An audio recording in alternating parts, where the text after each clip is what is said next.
lot of shit to talk about when I was on lock. Tip. Alright, you be problem niggas plotting pretty. Feel me, feel not because I'm lyrics in the middle of the I'ma leave them critics. Remember you was blowing on my phone, bitch you do.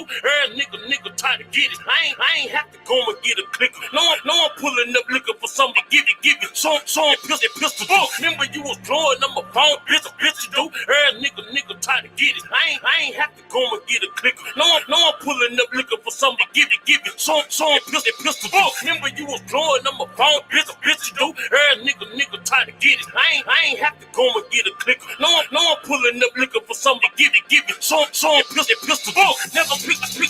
Try hating and dropping on the nigga name up on somebody you never took you under my wing. If you can lane, same. Even provided the bitch. Quarter combat.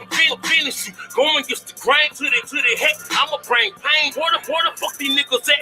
Now that I'm free, sick costs in them, shackles and chains. Man, I find it strange how they change for a little paper. Change up like 10 cable. Slender your name and whole face stable. 6 feet underneath that nigga meters make meters. Man, I find it strange how they change for a little paper. Change up like 10 cable. Slender your name and whole face stable. 6 feet underneath that nigga meters make meters. Man, I find it strange how they change for a little paper. Change up like 10 cable. Slender your name and whole face stable. 6 feet underneath that nigga meters make meters. Speak up on that bitch to stick me for my paper. Going still on papers. If I ever catch a witch, I take it to the hood. Crook niggas brave. Favor for a pay. What's up, world? What up, family? It's your boy Mac. Stay Ready Boxing TV coming at you with some news you can use in another episode of Ringside Views. I got my brother Ack Reacher, the Jab Jamboree, aka Judge Galvatron, in the building with me. What's up with it, young Ack? Don't forget Cuatro Cinco. Oh yeah, Cuatro Cinco. Young 45 in the building. Man, ain't what's nothing, going man. down? Ain't nothing, man. Gotta show support to my bros. You know what I'm saying? Man, salute, man. It's good to be back on the Ringside Views. Been a while since I've been on that nighttime with the fellas. I know, right? If I do come on, it's like afternoonish. But yeah, definitely good to chop it up at night. Man, glad to get you on the panel today, man. I know we had our few conversations over the weekend. You know, your channel was the only channel I went on after the fight, besides Fred at night. You know, I jumped on his and chopped it up, talked shit. But you know, we had our few conversations. But man, it's been some interesting things coming on this past weekend. 503 just slid in the building. What's up with it, little bro? I guess he's still getting. What's up with it, man? I was gonna go live today, man, but I had some unexpected guests at the crib, man. So I'm gonna just hold it down with you, man. I'm glad you went on, man. What's up with it, man? I was expecting you to go on yesterday. That's why I'm like, shit. So we get our chance to talk about what happened in the fight. And then we get to talk about some of the interesting topics and news going on in the sport. So I do want to just go ahead and start off. You know, I know everybody then did their rounds and then said they piece, but I just want to get a quick recap on this past weekend of fights, and then we're gonna go into some thoughts. You know, I'm gonna start off with matter of fact, I'm gonna start off with Charlo, because I don't even want to talk about the undercards. I want to talk about Jermall Charlo. I got one of the dudes that I do want to talk about, like Daniel Roman, and he said, and I want to talk about Casimiro, but Casamayor, but I do want to talk about Big Charlo and that victory he had this weekend, man. What's y'all thoughts? 503, we ain't even heard from you. What's your thoughts? I mean, shit. You know, we was chopping it up throughout the whole process of the fight, man. But like, you know, on live record, I'm gonna say, man, Big Charlo dominated. He made Derevyanchenko look like a Eastern European fighter. You know what I'm saying? He had moments in the fight. He caught Charlo with some good shots. But I think Charlo was more on the offensive attack in this fight. It's obvious he was going for the knockout, bro. That was obvious. But if you ask me, I think he should have took a page out of his brother book and went to the body a little bit more. Cause Derevyanchenko, we were saying it throughout the whole fight, bro. That motherfucker got a granite chin, bro. He tough as fuck. You know what I'm saying? And Charlo hurt him like maybe 4-5 times, man. You know what I'm saying? Yeah. Those ones I just seen, like, but I know you were saying the same thing. But I mean, the uppercut, the right hand, the left hook, the jab, both his eyes fucked up, man. How could anybody fix their lips to say that Derevyanchenko was winning any of those rounds, bro? Did y'all not look at his face? Did y'all not look at his eyes? You know what I'm saying? Did y'all not look at those uppercuts in slow motion? It was so loud at Q House, I couldn't even hear the commentary. But from what I heard that Al Bernstein was hating. You know what I'm saying? And you just got motherfuckers like him, man, that always got something to say, man. But if you know boxing, bro, then you know when a motherfucker getting beat up and dominated, bro. I probably gave Derevyanchenko 2 rounds or 3 rounds out that whole entire fight, bro. He got dominated. You know what I'm saying? Don't get me wrong. He didn't lay down. He came to fight. It was a fight. But Charlo got the better of him, bro. You know what I'm saying? And all this, and another thing I want to address too, because I've been seeing a lot of Canelo fanboys pushing this narrative. They got the meme with Canelo sitting on the couch when he was fighting Kovalev, talking about Canelo ain't worried about Charlo. He need to be worried about motherfucking Charlo. Because guess what? Charlo not finna sit around and wait for you, bro. You know what I'm saying? Canelo fanboys gotta understand something. Canelo ain't did shit in 2020. He ain't fought nobody. You know what I'm saying? His last notable fight was against Sergey Kovalev. And that was it. That was last year in 2019. You know what I'm saying? So Canelo got problems of his own. He ain't doing shit right now. Charlo is the man at middleweight now. He on pay-per-view. He the champion. You know what I'm saying? If he can't get these other motherfucking me champions in the ring, bro, I'm going to say it and I'm going to continue to say it. Was one of the first niggas saying it. He need to move up to 168, fight Caleb Plant, fight Benavidez, man. Get 168 cracking even more. You know what I'm saying? See if he can get that 168 belt, fight Yurdum or whatever, fight Benavidez, fight Caleb Plant. You know what I'm saying? Fight Caleb Smith, all them boys at 168, man. That's probably what he gonna have to do. And that's what it's looking like, man. Fuck Demetrius Andrade, fuck Canelo, fuck Triple G. You know what I'm saying? It ain't no more excuses. Charlo is the champion. Charlo is the man. He on pay-per-view. He got the bag. You gonna get the bag if you fight him. You can put Triple G, Canelo, all them motherfuckers on pay-per-view. The motherfucker you probably can't sell is motherfucking Andrade because he ain't did shit but win the title. You know what I'm saying? But I mean, he would be a better selling point than Derevyanchenko because he gonna talk shit.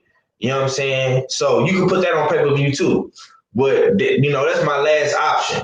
You know what I'm saying? Because I know Triple G and Canelo will sell for shit show. You know what I'm saying? But I wouldn't mind seeing him beat up Andrade. You know what I'm saying? And of course, you gonna always have haters and shit, man. But everybody know, bro, Charlo dominated Derevyanchenko, bro. You know what I'm saying? It was a complete lines only beatdown. Look at Derevyanchenko face and look at Charlo face, man. And that's all I got, bro. Oh shit. Oh man, the brother Odd fella that stepped in the building. Man, shout out to Money Brown TV and KO and Omega Red in the chat. I see you guys. We in this thing, man. Oh fuck, that's what I forgot to do. But man, so what's your thoughts on as far as Odd fella, go ahead, give me your thoughts on the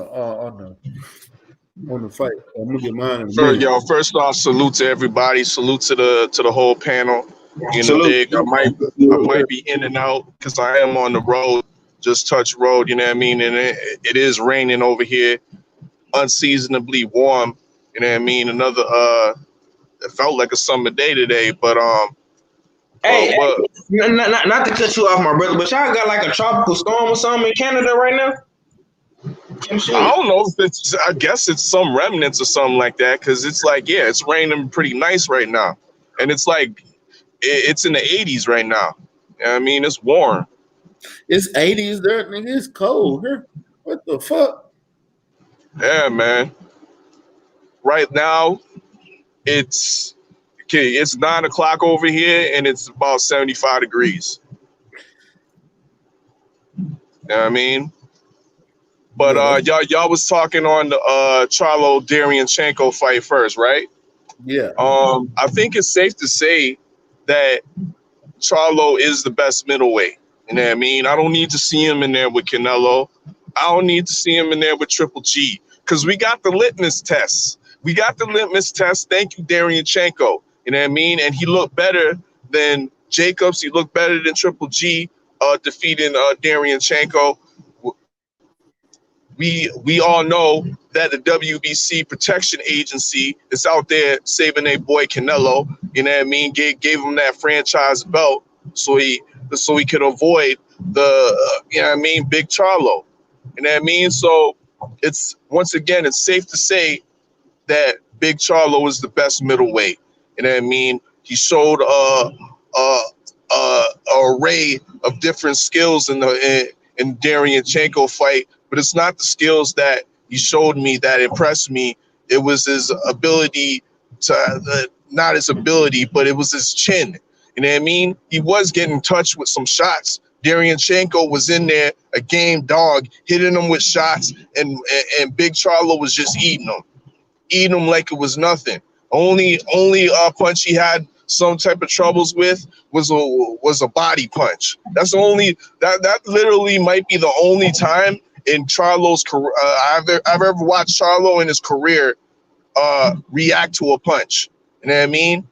But nonetheless, he was able to recover quickly, and he did all the right things after that. You know what I mean? Controlled the fight against, once again, a game opponent, a guy with that the Showtime commentators kept on reminding us that he has extensive amateur background. This guy has a big heart. He should have won against Triple G. Well, look here. The result, the outcome was proper. You know what I mean? When he came up to Charlo, you know what I mean? There was the worst defeat he ever took. Derevyanchenko will never be the same. I'll tell you this right now. You know what I mean? He lost mileage off of his tank. You know what I mean? Fucking with Charlo, dog. You know what I mean? That's what it is. That's what it is for real, man. You know what I mean? Say goodbye to the big elite days of Sergey Derevyanchenko. You know what I mean? I hope that was his cash out. I hope, you know what I mean, off of that pay-per-view, he got a decent little bag, because it's over for him. You know what I mean? As long as the Charlos are in and around the middleweight division, you know what I mean, it's over for him. Excellent win for Big Charlo. To me, he's finally solidified himself. His middleweight resume, I have nothing to criticize. You know what I mean? I can't say shit about him unless I'm representing Chris Eubanks. That's my take. There you go. Hey, Quattro Cinco, Judge Galvatron, give me your thoughts, man, so we can get past all. I don't know about the Eubanks thing, but oh man, salute to Maul, man. First off, you know what I mean? I like the fit, man. I liked it, the black on black. I liked it, the theme, you know what I'm saying? With the Grant gloves, you know what I'm saying? I seen what you was doing, champ. You know what I'm saying? But as far as the fight itself, you know what I'm saying? But Mel's outfit was better, but we gonna talk about that after. But I was feeling Mel's shit though. But you know, I like that. I like that both they swags. You know what I'm saying, and their mentalities coming into this fight. I seen Big Charlo hitting baseballs. He got a batting cage, I think, in his fucking house, I believe, and the motherfucker has straight baseballs coming out, and he be hitting them with clitoris, like Pacquiao called him. You know what I'm saying? He has Cleto Ray gloves on, just hitting these shits, and I'm looking at him training. And I'm just like, yo, I know he gonna win this fight, whether he stop him or by decision. I knew it was bound to happen. He could have stopped him. I agree 100% with 503 with the body. I said that on my channel. You know what I mean? So we definitely was thinking of like, just like how Mel went to the body. I think the body work that Mel was doing earlier paid dividends in his fight. But we talk about Maul. You know, I think Maul, because he's so tall and Derevyanchenko so small, sometimes it is harder for the taller dude to get to that body like that. But I'm not going to give excuses. The jab was working. And I said homeboy was going to get cut. Did I not, Boss Mac? Did I not say he was going to be leaking? Did I not say you was going to be the yeah.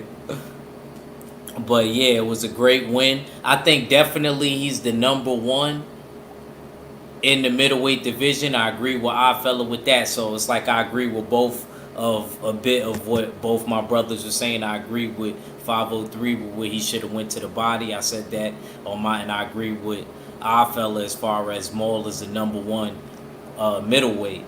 But you gotta finish your food, like we say in New York. I need Boo Boo. I don't know if these pay-per-views do good. Maybe Canelo might turn to the dark side, and he's possibly taking a $17 million cut, y'all. So he might. I'm praying that these pay-per-views do good, like I think they did, and I want Canelo to get greedy and think he can beat Maul. Whatever we gotta do to lure him in. We going fishing right now. Him or Boo Boo. If these pay-per-view numbers do good, you too, Boo Boo. I want to see. I want to see both of y'all, Maul and Boo Boo, get more adamant. Because after seeing, and I'm gonna leave it at this. My fault, Mac. You seeing your brother unify and become the linear champion in his weight division. You gotta try to unify, bro. You gotta try to unify after this. Like me, if somebody was in my camp and I just had a belt and then they ended up unifying, like if we was all in the same gym type shit and we was all fighting and 503 unified, hell yeah, I'd be happy for him. But I don't give a damn who would have been in that division. Somebody got to come up out another belt. And that's all I got to say, Man, well, my thoughts on it. Man, that uppercut was vicious, though. I think as far as the fight itself goes, he went in there, he established dominance. He showed he was the better fighter. He did what he had to do to take him out. He knew that Derevyanchenko was going to be trying to get inside the whole fight. It was rough for that. Like I told y'all from the jump, that height was going to make a major difference. And it was rough for Derevyanchenko to get inside because he could not get past that damn jab. That jab had his head snapping back the majority of the fight. But every time he got in, he took a left or a right uppercut. Every fucking time. Like, I know for a fact his jaw is hurting today still. You know, I don't know if I'm the only one, but have y'all ever got hit in your jaw and that shit hurts so bad you got to open your mouth for a little while just so you can kind of relax it? You know what I'm saying? Like, that motherfucker was getting his ass hit. Go ahead. Nah, I ain't gonna front that. That happened to me one time. Yeah, you gotta. I ain't gonna front. Like, it was, but I didn't feel it right then and there. I felt it like the next day. It was one of them next day like type. My boy Jorge. I got my we was sparring. I felt it right then and there. This shit hurt. I got my jaw. I got elbows in the jaw and my jaw. I got elbowed in the eye by accident. My nigga, I was playing football, bro. In 8th grade, my nigga, we played this Cleveland goddamn school. Hey, Cleveland, Texas. I'm pretty sure they already know what Cleveland at. Big country, red white boys. Racist. I was at middle linebacker, and I had tackled this big ass running back from Cleveland. He was by tallest state ready, but he wasn't as big as state ready, but he was husky. You know what I'm saying? That boy put his whole helmet in my motherfucking me chin strap when I tackled him. I didn't feel it right then and there because of the adrenaline, but my nigga, the next day at school, bro, I couldn't eat. I couldn't do nothing. I could barely talk. You know what I'm saying? That's how, bro, when you get hit in your jaw, and I had a helmet on, you know what I'm saying? When you get hit in your jaw, my nigga, that shit hurt, bro. And the way Charlo was hitting Darian Chinko, bro, even me and Sarah was watching the fight. That last 12th round, my nigga, I'm talking about that was the cleanest uppercut I ever seen Ma land on him out the whole night, and he stumbled. But it's like for whatever reason, Charlo didn't pounce on him and try to knock him out. I guess because you know what I'm saying? So he was listening to running. But man, bro, that first shit he hit him with 5 on top of the head, like it almost hit the top of his head. The first shit he almost buckled with, it was like a right hand almost. It like grazed the top of his head. He almost went down. He like went all the way down, damn near to his knee, and then he caught himself. It was amazing. Yeah, I mean, it was early. Yeah. I was bro, Real said it best, bro. He knocked this motherfucker out so many times, but he stood up, bro. You know what I'm saying? He knocked him. Yeah. You know what I'm saying? You a fighter, you know when a fighter hurt, bro. It's all in the legs, bro. Jerry and Chico gave his legs away so many times. I want to see him. I want to see him the next day. I be wanting to see dudes the next day. You know what I mean? I know you saw, but I'm talking about I want to see how painted he is, because I know Moore was hitting hard. He was hitting very, very hard, man. I'm surprised he withstood that. But like our fella said, I think he paid a price for that. I think the boxing guys took, you know what I mean, a lot of mileage off of him for that. You're right. Well, let me get back to break that down so we can move on. Yeah, and you was right on the shorts too. I want to give Big Maul a shout out for that too. And having George Floyd, Breonna Taylor, Elijah, you know what I'm saying, Ahmaud Arbery, having their names on the shorts.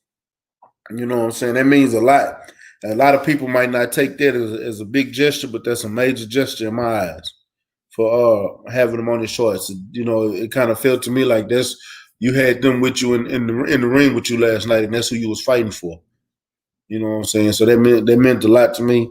And he went in there and took care of business. Now, what he do from here, in my eyes, I don't want to see him move up to 168. Not right now. He got too much unfinished business at 160.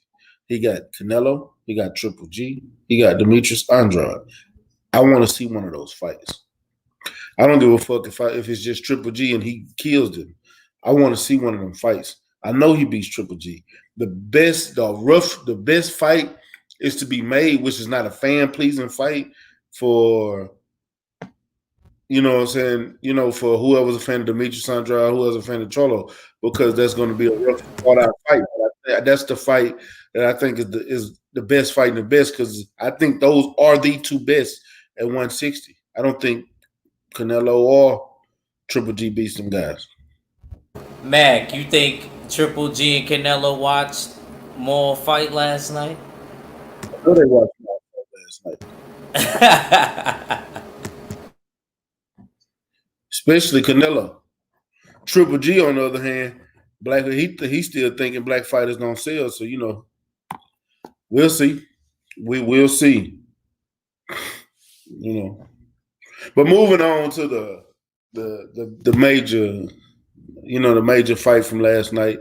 503, I haven't heard your take on the Rosario Mel fight. So I got to hear your thoughts on that, man. I got to.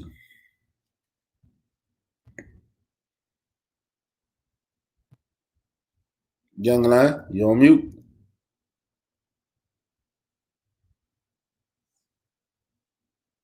Okay. Act Richard, go ahead and give me your thought.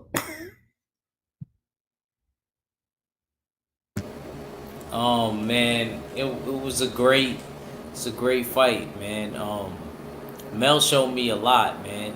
Mel has very good feet, man. He was moving correctly. He didn't throw as many punches as he usually do. He's trying to catch him coming in, countering. You know what I mean? He caught him with the first knockdown over the top of the head. You know what I mean? With a hook.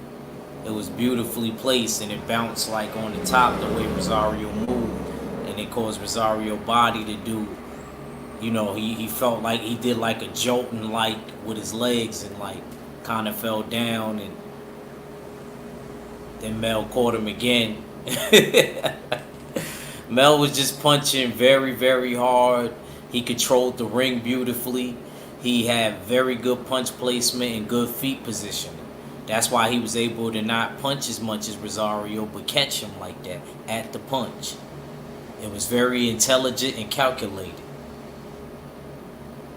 I knew he was going to crack harder than that, and Rosario was going to be there, because if you look at the last fight with J-Rock, if J-Rock had any ounce of fucking power, if he wasn't a wee man, you know what I'm saying, he would have been able to knock Rosario out maybe the second round or even down. He was catching Rosario with right hands the whole night. Go watch it. It's on YouTube. They just don't show J-Rock's knockdowns, which I think is unfair to Rosario. Whoever cut that video should be ashamed of themselves. We want to see the real footage. Not really, because even when I do it, bro, whenever you make it a highlight video for that fighter, you only. Nah, it wasn't a highlight. It wasn't a highlight. It was the full fight. Oh. Yeah, it was. I can understand, and I would agree with you if it was a highlight. I would definitely agree with you if it was a highlight. It said full fight, and then right when it gets to that part of Rosario knocking J-Rock down, they don't show it.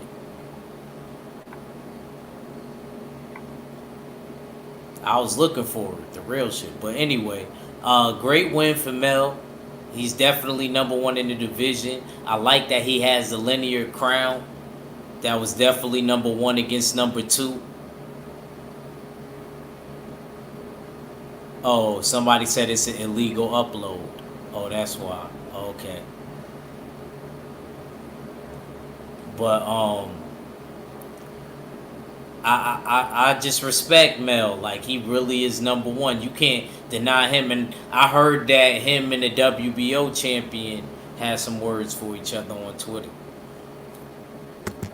Oh yeah, well, we're gonna talk about that. Right now, we're talking about the fight. You know, so 503, you back yet, champ? My bad. I didn't know you had called me, man. I got a lot to say, man. You know, Mill is my boy. That's my favorite fighter, man. So brace yourself, pace yourself. Listen. I think I'm gonna give you the flow then. You know what I'm saying? How about that? All right, hold on. Oh shit. Man, I'm gonna read some of these. I'm back. I was getting my daughter in the tub, you know. So we got school tomorrow, champ. Yes, you know what I'm saying? But listen, man. Listen. Y'all know, man. I called this shit straight down the line. I called this shit on the money. Right here on Stay Ready channel.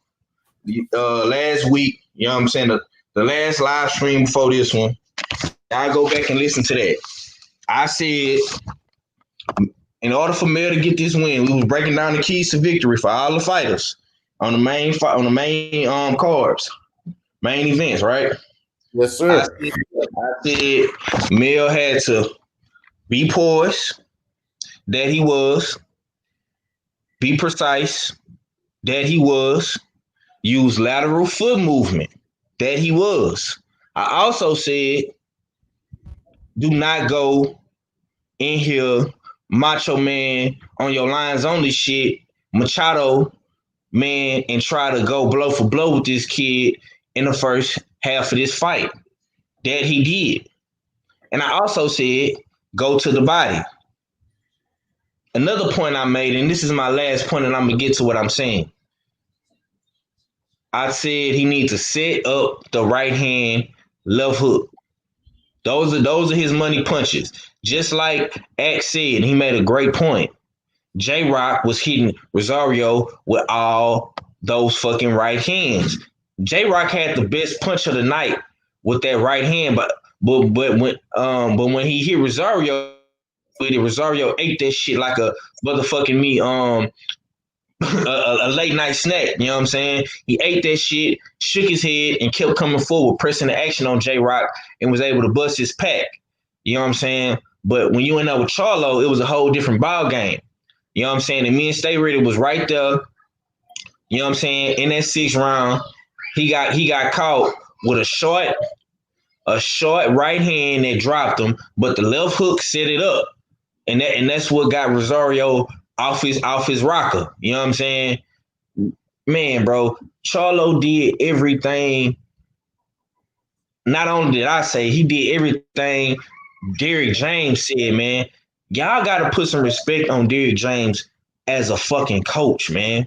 And I'm telling y'all right now, don't be surprised if Errol Spence knocks out or knocks down Danny with a body shot. You know what I'm saying? Put some respect on Derrick James as a coach, my nigga. This man is bringing back the real technical aspect of the sport, body punching. You know what I'm saying? Precise, accurate shots, keeping your fighters composed in the ring. Real boxing. You know what I'm saying? You see, they always say Texas fighters don't know how to box. We don't know how to box. We known for our strength and our muscle and our power. They say the Midwest is the best at boxing.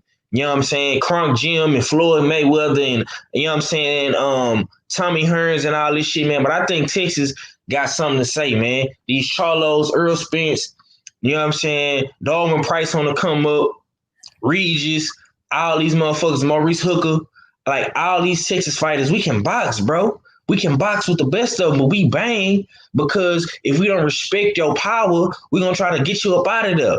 But Charlo showed you a different layer to his game. Derrick James gave you a different layer to his game, man. Precise timing, footwork, lateral movement, body shots. Charlo was going to that body all night. And even on Fred from Barbershop Conversation Live, Black Fight Fan made a great point on his live stream last night. With Trill Boxing Talk. Tony Harrison said it, bro. For all you motherfuckers that saying this was a lucky punch and this was a fix, stop fucking hating, man. Because you discrediting Derrick James and you discrediting Jamil as a fighter and you taking away from his win and you taking away from Rosario as a fighter. He beat the man that beat the man, okay, to become unified champion. He beat the man that beat the man. And Tony Harrison said it on Barbershop Conversations right here in the LDBC. It's on YouTube. Tony Harrison got hit with the same exact punch and got all the wind sucked up out of him. You know what I'm saying? So that's why Rosario could not bounce back. He could not move around and catch his wind like how Tony Harrison did. Jamil has been doing this for a while, bro. He just progressed and he caught Rosario at the right time, at the right moment. I don't know if Rosario was trying to breathe or he was trying to load up for a punch. And I want us to break that down, that punch. And I want Act to talk about that as a fighter, bro. When you get the wind knocked the fuck up out of you, man, you can't act that, bro. Ain't nothing fixed about that, man. That dude went into convulsion. I thought the nigga was like the homies was saying in the highs at Q highs. I thought the nigga was about to shit on himself. I thought he was paralyzed or to went into convulsions or some shit. You can't act that, bro. You know what I'm saying? We said Mel was gonna get the late round stoppage, but I would be lying to you if I thought he was gonna get knocked out with a body shot. I knew he was gonna get knocked out. I said for him to go to the body. You know what I'm saying? My only thing I was off about with this fight was Mel did not motherfucking me get the knockout with a body shot. I did not see that coming. I thought he was gonna knock Rosario out with a left hook or a right hand or something like how he did in the 6th round. That's how I thought Rosario was gonna get knocked out. I didn't see a body shot coming, let alone a jab. But that fucking jab is real. You seen Big Charlo do the same thing to J-Rock. You seen him knock out Bundridge with a jab. Put some respect on the Cholo's name, bro. They been doing this shit, bro. Ain't nothing fixed about this shit, my nigga. And if I catch any of you niggas saying this shit on the internet or on the motherfucking Instagram, social medias, man, I'm on y'all niggas' neck, man. Stop hating on the fucking Cholos. Put some respect on Houston. Put some respect on Texas. Put some respect on Derrick James as a coach. Put some respect on Jamel as a fighter. And stop hating on Texas, man. And that's all I got, Stay. Already, man. Had to give my boy the flow because he had a lot to say. He said he hope you got 2 60-minute takes because I got a whole lot to say. God damn. All right, fella, what's your thoughts on it, bro? Well, our fella did say he was gonna be in and out. My bad. I'm in. Indeed. So yeah, we talking the twin Charlo and Rosario. Okay. Once again, I was quite impressed with Jermell Charlo's performance, but I was expecting that. From the lead up to the fight. I was digging the way he was focused. I don't know. There's just something about his nature, just something about his essence that was different. You know what I mean? That I could relate to more. I usually like Big Bro more than I like Little Bro, but for this fight, leading up into the fight, I like the energy that Jermell Charlo definitely was giving off, and it definitely translated in the ring. Now, let's not get carried away, though. At the same time, the first round, Jermell Charlo was swinging a bit wildly. You know what I mean? And due to those wild swings, he was able to graze, you know what I mean? Graze with that temple shot, Rosario that put him down for that first knockdown. So the wildness actually worked to his advantage in the first round. Then he kind of settled down throughout the fight and showed us the underrated skills that he doesn't get credit for. You know what I mean? The array of different angles that he was given. He can throw punches from any angle, backing up, going forward. He showed that, you know what I mean? He showed once again, like his Big Bro, that he can take a punch, you know what I mean, recover, tie up, you know what I mean, and then continue to control the fight. You know what I mean? These are masterclass boxers, but they have the intangibles, not just boxing and just boxing skills. They got the heart, they have the chin, they got everything that it takes, you know what I mean? The physicality, the power to be, you know what I mean, long-standing champions. To me, this fight right here against Rosario, who I felt was a very dangerous opponent, with his power, his ability, his timing, his ability to deliver his power punches, I felt that this would really test Jermell Charlo. Well, he passed the test and he inserted himself definitely to me in the top 5 of the pound for pound with this victory. It's hard to deny him of this type of status, being that he is definitely the best 154 pounder, you know what I mean, in the division. He got the 3 belts, and he's missing 1, which is virtually irrelevant, you know what I mean, held by Patrick Teixeira, you know what I mean? So who does Jermell Charlo go on to fight next? There's not many contenders that, you know what I mean, really come to mind. Are you gonna speak on that later, huh? Hold on. No. I got a whole topic planned specifically for that. So we just talking about. All right. I'm gonna chill on that. I'm gonna fall back on that. But yeah, like I said, like this definitely inserts him into the pound for pound conversation. I'm not talking top 10. I'm talking top 5. It can't be denied. We really have to have discussions and arguments on, even is he higher than Errol Spence? Is he higher than Bud? Like all these discussions are, you know what I mean, are good discussions, good debates, and Jamel deserves it. You know what I mean?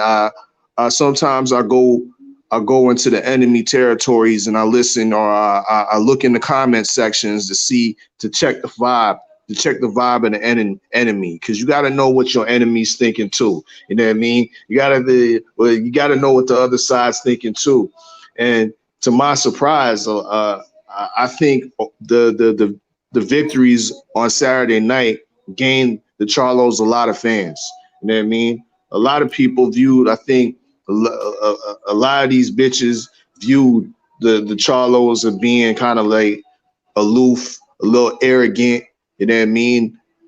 They too big for their britches when they ain't really proved nothing. I think Saturday night overall, they showed improved.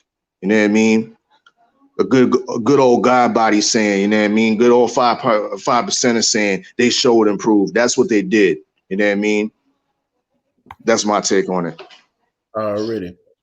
Man, my bad. I had to turn my camera off because I spilled my drink. That's all right. I still got a little left.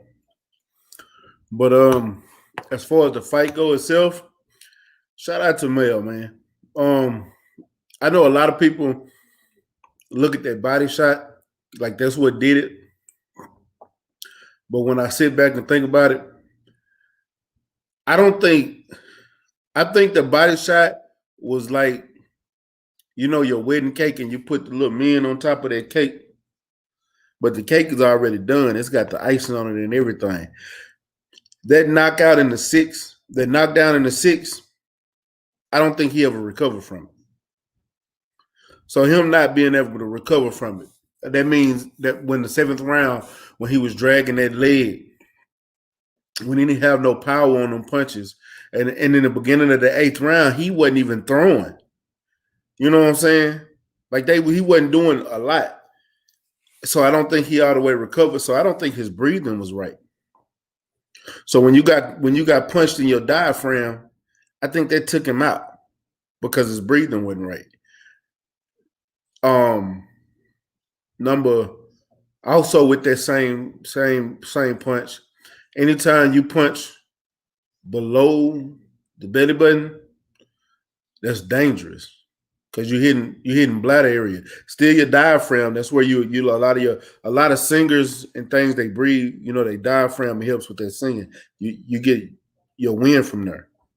But your bladder is also right there. You can pass out from an infected bladder, from pain in your bladder, and you will be pissing blood. I guarantee you he's pissing blood. I don't care. It's no way around it. I guarantee you he's pissing blood. I think he was concussed because he never shook back. He never shook back from that punch. I think he was pissing blood. So that's why I think it ended the way it did. I think any major punch would have ended him. It just so happened he caught a solid jab to the body, and I think that's what ended it around. But all in all, Mel did a great job in that fight. I was pissed off a lot of Mel in that fight because he was inactive a lot, and he wasn't going to the body at all. And that's another thing. He wasn't going to the body, so Rosario wasn't prepared to take a body shot the way he did. Mel pissed me off a lot. I think it was like 3 rounds. He was real inactive. Hell, the 7th round, I think he threw maybe 4 or 5 punches. You can ask 503. He was sitting right beside me. I'm yelling at him, nigga, take him out. He ain't got no power. That leg, he can't even plant his goddamn back leg. He's dragging it everywhere you're walking. Take him out. His legs is gone. Get him up out of there. Those were like moments that I was getting frustrated, but he was the fighter. He was in the ring. He knew what his game plan was. He knew what he was going to do, and he did that, got his victory, left out that ring, unified champion. And right now he is the number one 154-pounder, period, hands down. There's nobody else that even come close Nobody. He's the only one of the crop that's there right now that's even hold the green belt. Him and Tony Harrison. So as of right now, it's a done deal. It's set in stone. He is the best 154 pounder. But now, as far as the next question goes, what I was holding Oddfellow for, I've been hearing that at one point Crawford said he wanted to, since he's the champion at 147, and we all know the WBO rulebook, said he was going to move up and campaign for the WBO at 154, which I think he'd win. I think he could beat Patrick Teixeira. I think Patrick Teixeira is food. I've said that many times. And if he was to move up and get that WBO belt, what do y'all think as far as him as a potential fight for Jermell Charlo? But hold on, before anybody says something, because I'm opening the floor to everybody. Before anybody says something, now that's Errol Spence. This ain't got nothing to do with Errol Spence. This is strictly about his potential to be an opponent for Jermell Charlo. And if it happens, how do you think that fight goes? The floor is yours. Who going first? Who going first? I'll let you go first, since you're on the road, my bro. You got it. No, I'm back home right now. I'm good. Okay. Well, I go first. I open it up, man. I like that fight. You know what I'm saying? It's funny that Stay Ready brought that up because I was thinking about that earlier today. You know what I'm saying? I think Bud is even in a more trickier situation because I think either one of three things gonna happen. And I'm not even gonna talk about Errol Spence right now. I'm gonna strictly keep it Charlo brothers and Bud. Bud could easily move up, and if he don't get the fights that he wants, if maybe after the Kell Brook fight, he can't get the welterweights in the ring, right? He could go up and fight Patrick. That'll be a cool fight. That'll be a top ranked fight, in-house fight. That's what Bob Arum, top ranked ESPN. That's what they like to do. They like to keep everything in-house so they don't have to pay nobody, and they can keep all the money to themselves. Cool. He can do that. And like I was saying earlier, Mal Big Charlo could easily move up to 168. You know what I'm saying? Because Mel is only gonna do one or two things, in my opinion. He's either gonna go for undisputed. He probably gonna stay around to see who else he could fight. But if once he goes for undisputed, or he can't get that fight for undisputed, or he can't get the best fights that he wants. Let's say, I know a lot of and we're gonna talk about it because there's gonna be an open conversation. I know you still got Jared Hurd on the table. You still got Lubin on the table because that's his mandatory now. We talked about this last week on my channel. That's his mandatory. You still got a possible rematch with Harrison, even though he said he probably won't take the fight. You still got Laura. You still got Castaños, who fought Laura as well and had a draw. You know what I'm saying? So Mel is in the best position in boxing right now because he's a unified champion. He got options at 154. He got plenty of PBC fighters at 154 he could fight.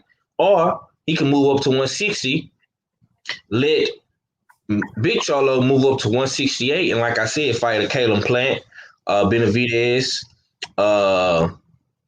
Caleb Smith, you know what I'm saying? If the money right, which it is now because they fighting on pay-per-view. You know what I'm saying? So, I mean, the options is open, man. And this is my only Errol Spence point, and it's the only one I'm gonna make. Errol Spence has already told the world, you know what I'm saying? We just the ones to put it out there because we know what he said, and we're not trying to twist his words or create our own narrative. The man said, once I fight Terence Crawford, I'm moving out of the division. So eventually, EJ is gonna be at 154, and I think Mel will move up to 160, and I think Maul is gonna move up to 168. You know what I'm saying? So if Bud decides to fight Patrick for that WBO belt at 154, he's still likely to fight Mel. He's still likely to fight EJ. You know what I'm saying? But I would rather it be at 147. But I mean, at this point, man, Terrence Crawford is running out of excuses, man. He really is, man. Because you got guys that's unifying the division. You got guys that's fighting on pay-per-view. We already know PBC fighters that fought on Top Rank, on the DAZN. It's no excuse, man.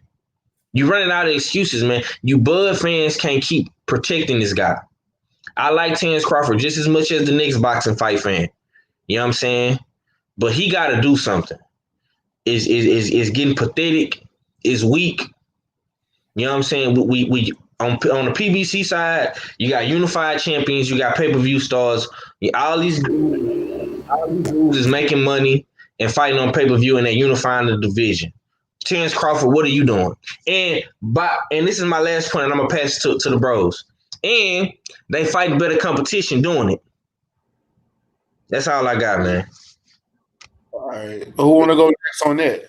Matter of fact, I just wanted you to read the chat. What Lawrence Williams said. He said the IBF. Hold on. Slow down.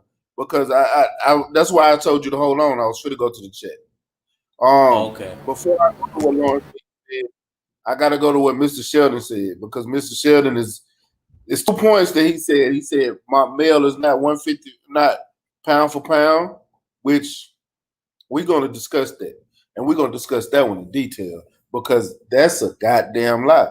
That's just hating. Because it's like I said, I said this on Fred channel. It's only 8 unified champions in boxing, period.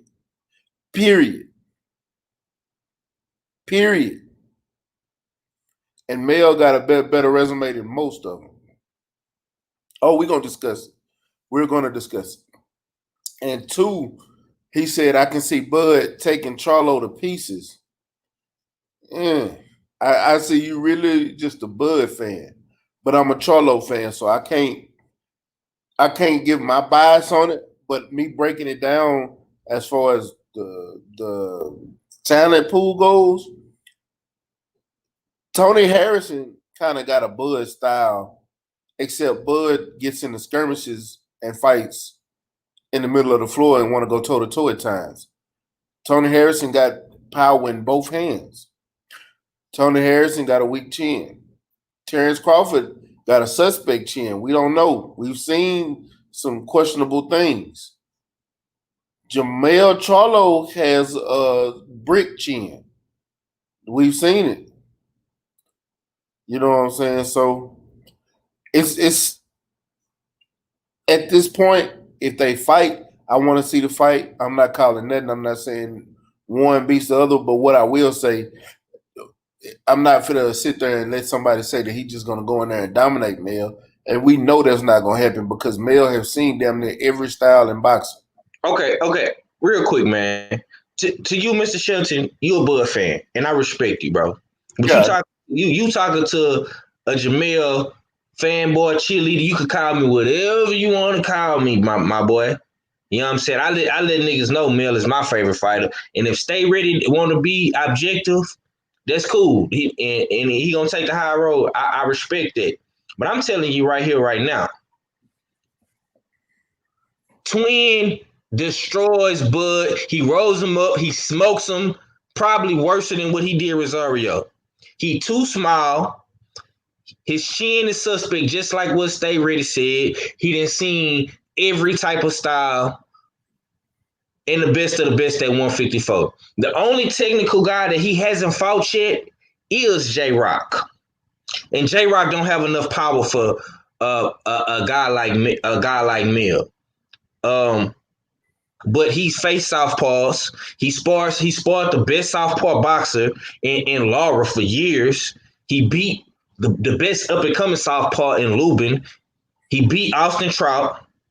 And Austin Trout was as hard as this. And Bud has never faced a fighter like Austin Trout. And I'm being honest, I'm being 100% honest with you. Austin Trout is a tough fighter for anybody. Bud's not even gonna get past that test. He beat athletic and strong Charles Hadley. He just destroyed athletic, strong Jason Rosario. He just beat a boxer puncher, Midwest style, just like Bud has in Tony Harrison. He beat him 2 times, in my opinion. So all that Bud is too technical shit. I don't want to hear that. You know what I'm saying? Because Jamel can be technical when he want to be. He chooses not to be technical because he wants to knock you the fuck out. He wants to destroy you. He don't want to leave it up to the judges. So that's why he comes out wild and aggressive and sometimes throws those crazy shots, just like our fella alluded to. Bud has never seen anything like Jamel Charlo. He hasn't seen anything like Earl Spence. He still has Earl Spence problems, in my opinion, that he needs to solve. First, we need to see how he gonna look against Kell Brook. We need to see how he gonna look against Sean Porter. You know what I'm saying? Has he beat Danny Garcia yet? He has. So y'all kill me with this Bud is to this and Bud is to that. When he fought at 140 and he beat up Ndongo and he beat up a post-style. Come on, man. Y'all kill me with that. And all that Mel we gonna get into that pound for pound shit, but how can you say Mel is not pound for pound when you niggas gave Terence Crawford #1 pound for pound status in the weak division, beating up Ndongo and beating up motherfucking Victor Postile? I mean, It was a slow year. You know what I'm saying? And then he said he suffered from recency bias. Nah, bro, we not suffering from recency bias. We looking at it for what it is. We're bringing up resumes. Matter of fact, let me give you something. Bud hasn't fought nobody recently in recent history. The best fighter he's fought in recent history is Joe Horn. Jeff Horn.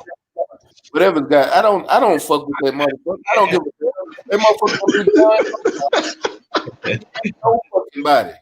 The only thing his best win to me is against Postile.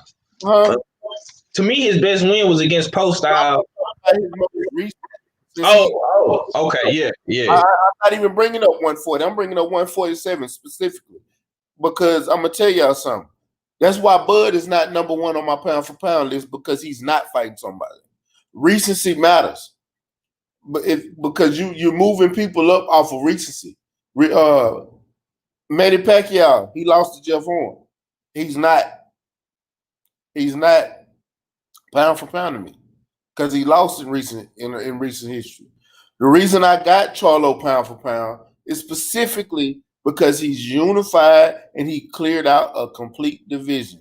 The only person he ain't cleared out is somebody like a Patrick Teixeira, who we all can agree on that Patrick Teixeira is not beating the top 10 people at 154, let alone the top 5. Who is Patrick Teixeira's beating? Like, I really want to know that. Anybody in the chat, you tell me, who is Patrick Teixeira beating? Nobody. Carlos Adames, and that's it. And Carlos Adames ain't nobody. Like as of yet. Nobody top 10. Nobody. Nigga, Jared Hurd can go in there and get him a WBO belt right now, just so he can fight Maul for a unification, an undisputed fight. It's only 8 unified champions in boxing, period. As far as I'm concerned, Teixeira's lucky Jaime Munguia left that belt for him. Yeah. You know what I mean? He ain't beating Jaime. He damn sure ain't beating Jaime for it. My nigga, that's a great point. I'm glad you said that, bro. Jaime Munguia gave Patrick that belt. You know what I'm saying? That's a great point, man. I forgot all about Jaime Munguia having that belt. Nah, Jaime moved up and ducked Andre. Yeah, man. You know what? Even though Jaime my man's, he couldn't make 54 no more. Yeah, he could. Oh, you're right. It is now.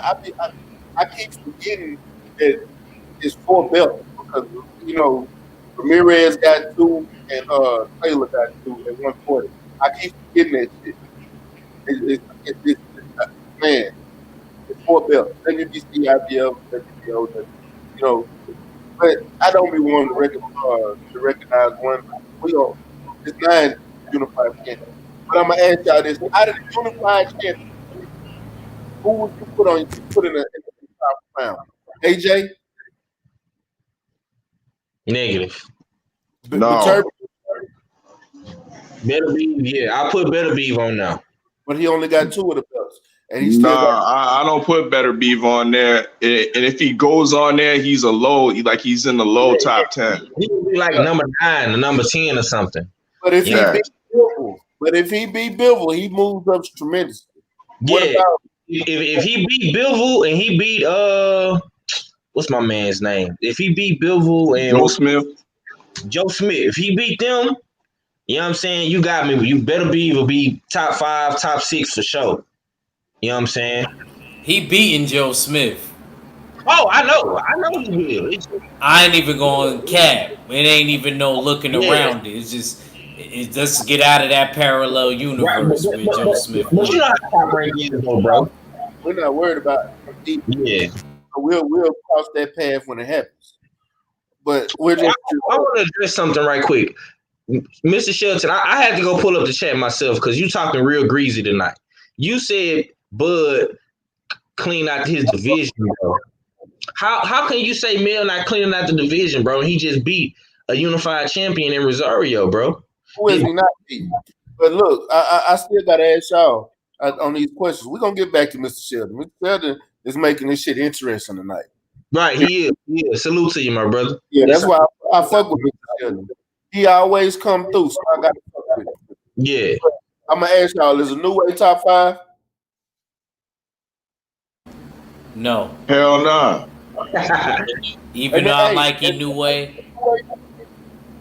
And I like a New Way, but he's not. I would put a New Way probably 7 or 8.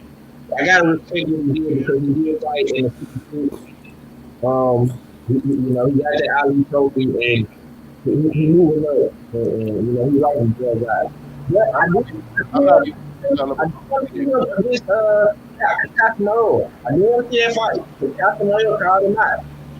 You keep going in and out, Champ. You know what I'm saying? So I want to see that. I'm gonna ask y'all. I'm not even gonna ask y'all about Almeida or MJ. I'm not even gonna ask y'all because I'm not even talking or Long. Lomachenko is top 5. Yeah, he in my top 5. Lomachenko is top 5. Jose Ramirez or Josh Taylor. Josh Taylor in my top 10. Yeah.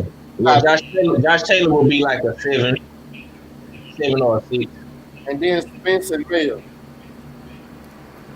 Yeah. They both in my top 5. Exactly. Mm-hmm. He's a unified champion. So that's 3 of the unified champions in y'all top 5. And he's the linear. He's the linear. Yeah.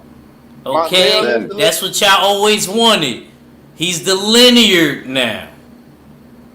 Yeah, he is the lineal champion. Him and Lomo are the lineal champions. They're on the top 5. Bud is top 5.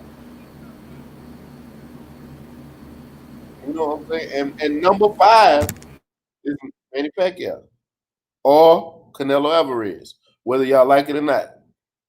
Yeah, Canelo, even though he do whole shit and he be acting like a diva, you gotta put Canelo in there. I'm not taking Canelo in there. I don't know if I got Lomachenko in there. If you notice, I ain't say nothing when you said Listen, Canelo would be my number 1 if it wasn't for his drug abuse. I put Usyk in there over.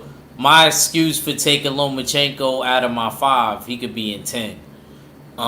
Is putting Usyk over him because of the undisputed. Yeah, Usyk's in my top 10. excuse. Usyk's in my top 10. I forgot about him, man. He's undisputed, and he has work at heavyweight. You know what I mean? Everybody kind of like shitting on him for his like pedestrian win over Chaz Witherspoon. But you got to go back to the World Series of boxing when he was cleaning up guys like Joe Joyce, Junior Fa. These guys are like way bigger than Usyk. You know what I mean? So he already got experience with heavyweights. So that shows, you know what I mean? It's about being able to, does your style translate to other divisions? And he shows that being a smaller man with big men, that his style can translate. So he deserves to be on the pound for pound list. I'm gonna tell you, man, Usyk do deserve it because he dominated cruiserweight. He won the Super 6 tournament as well, and I think if he can get those opportunities at heavyweight, like with the I won't even say Chisora, but if he can beat like a Dillian White, a Joe Parker, or Anthony Joshua,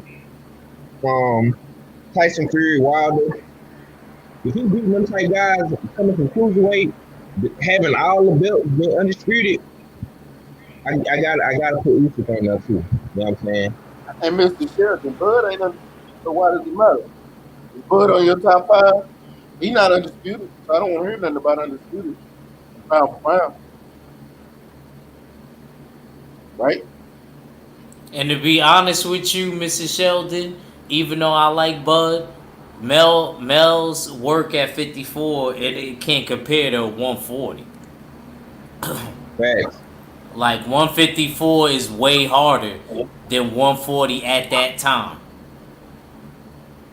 They have Felix Diaz, like Posto, and Dongo. Like it really wasn't nobody really popping like that. Because everybody was at 147. You know what I'm saying? So I can't sit here in front on Mel. Like Mel put his bid in at 54. He deserved everything he getting. He put his bid in. Straight up. He beat Hank Lundy, Postal, John Molina Jr., Felix Diaz, and Ndongo. You know what I'm saying? That's what he did, bro. That's what he did. And we can't forget about he also beat Thomas Delorme. I can't take that away from him.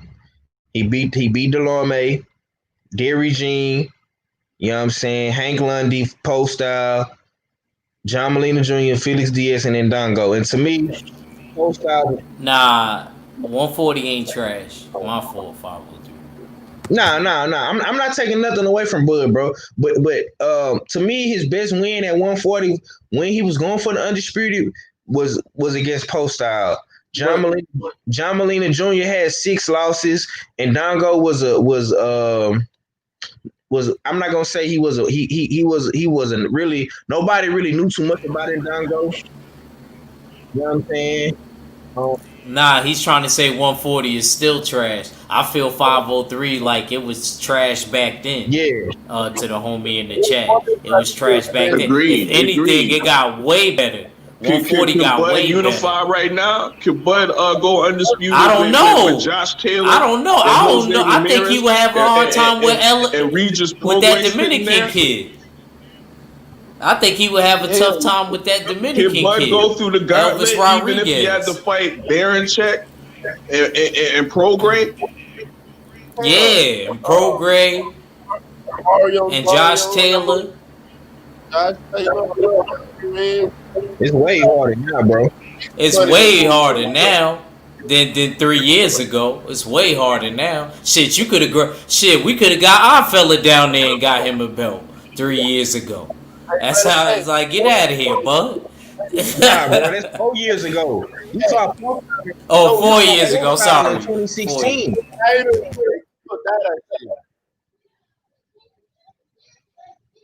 What you say, bro? What's the fighter that killed Dada? The fighter that beat Dada, who? They killed Dada. The one that injured Dada Shell when he died after the fight. I think his name's Mateus Prograis. Yeah, the Puerto Rican dude. Yeah, with the blind Oh my mulatto. God, I He forgot, caught it. He man. took an L though recently though. He did? Yeah, Mateus Sabrillo or something like that. Box Rex is it? Yeah. Box Rex him. He took an L. Let me go look. And I heard my boy Charles Conwell coming back too. Yeah, he got a fight October the 7th. And he had 154. He on Showbox? Yeah, he had 54. Yep. Another up and coming killer. Yeah, I would like to see him versus Giovanni Clark. Too real, my thing. You heard me, Mac? Oh, I said I would like to see Charles Conwell versus Giovanni Clark. so what is Jamani Clark doing right now? yeah. I don't know, man. You right? I think the last time he fought, he lost. They gave that you know that tall Spanish kid. I think he had 140. I believe he a PBC fighter. He be on Fox. Tall Mexican kid. You ain't talking about Sebastian Fundora. Yeah, I think him. He had 54. I think him and Giovanni. Yeah, him and Giovanni Clark fought. I think that was the last fight I seen Giovanni Clark in. And I thought Giovanni Clark won, but they gave it to him.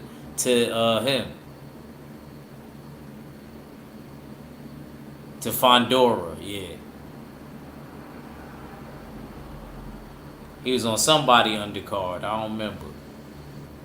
Okay, can we address the elephant in the room now, man? Yeah, All right, go ahead. About this pound for pound shit, man. yeah. What? And I want the chat to answer this question for me, especially Mr. Shelton. Why do you see Jermell Charlo as pound for pound, or why not do you see Jermell Charlo as pound for pound? I got a better question. Go ahead. What makes a fighter pound for pound? Right. What? Okay, yo. What Stay Ready said. You know what I'm saying? What makes a fighter pound for pound? Why is a fighter pound for pound, and why do you have and what would keep you from making Jermell Charlo pound for pound when he's beaten just about every style of boxing? Yeah. Like, what is y'all procedure or protocol for pound? Do you have to clean out your division and move up to another division? Do you have to be undisputed? Because, like I said, when Bud became undisputed, he was a pound for pound guard. He was number one on a lot of niggas' list. You know what I'm saying? You know, like Axe said, pound for pound undisputed. That's like a mythical dragon floating above everybody. You know what I'm saying? What? But like I say, man, what makes Jermell pound for pound? I can tell you what makes him pound for pound. The way he finishes his food. Shit. That's what solidified it.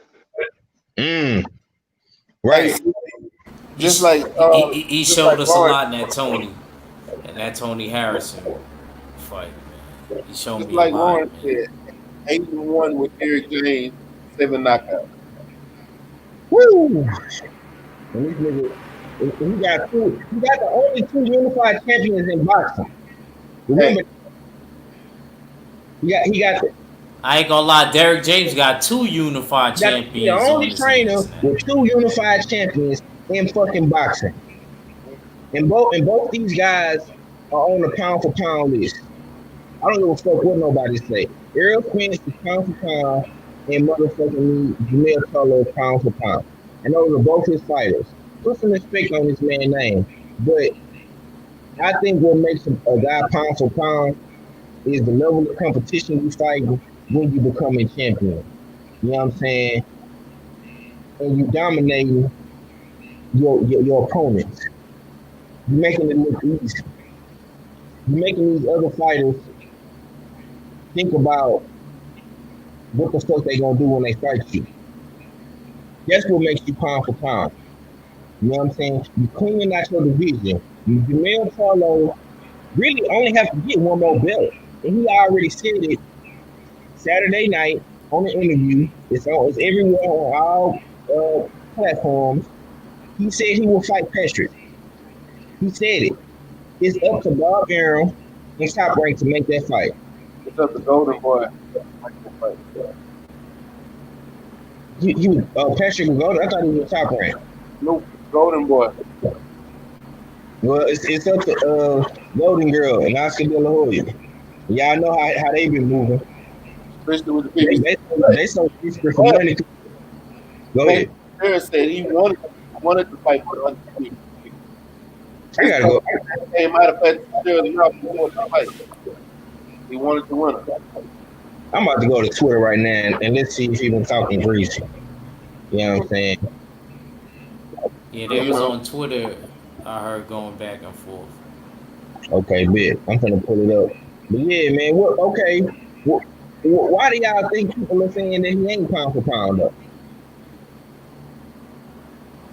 I mean, he should definitely be on the list just because, like, not everybody in their division is linear, even though they got titles and stuff like that. Earl's unified. He's not the linear yet. If he fight Terrence Crawford because the linear is vacant, that you're going to see that belt pop up at whoever win that fight. Just like how they did with Mel's fight.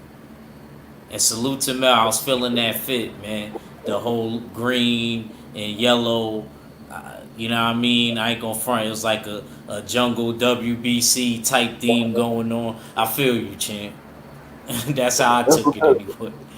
That's because green is your color now.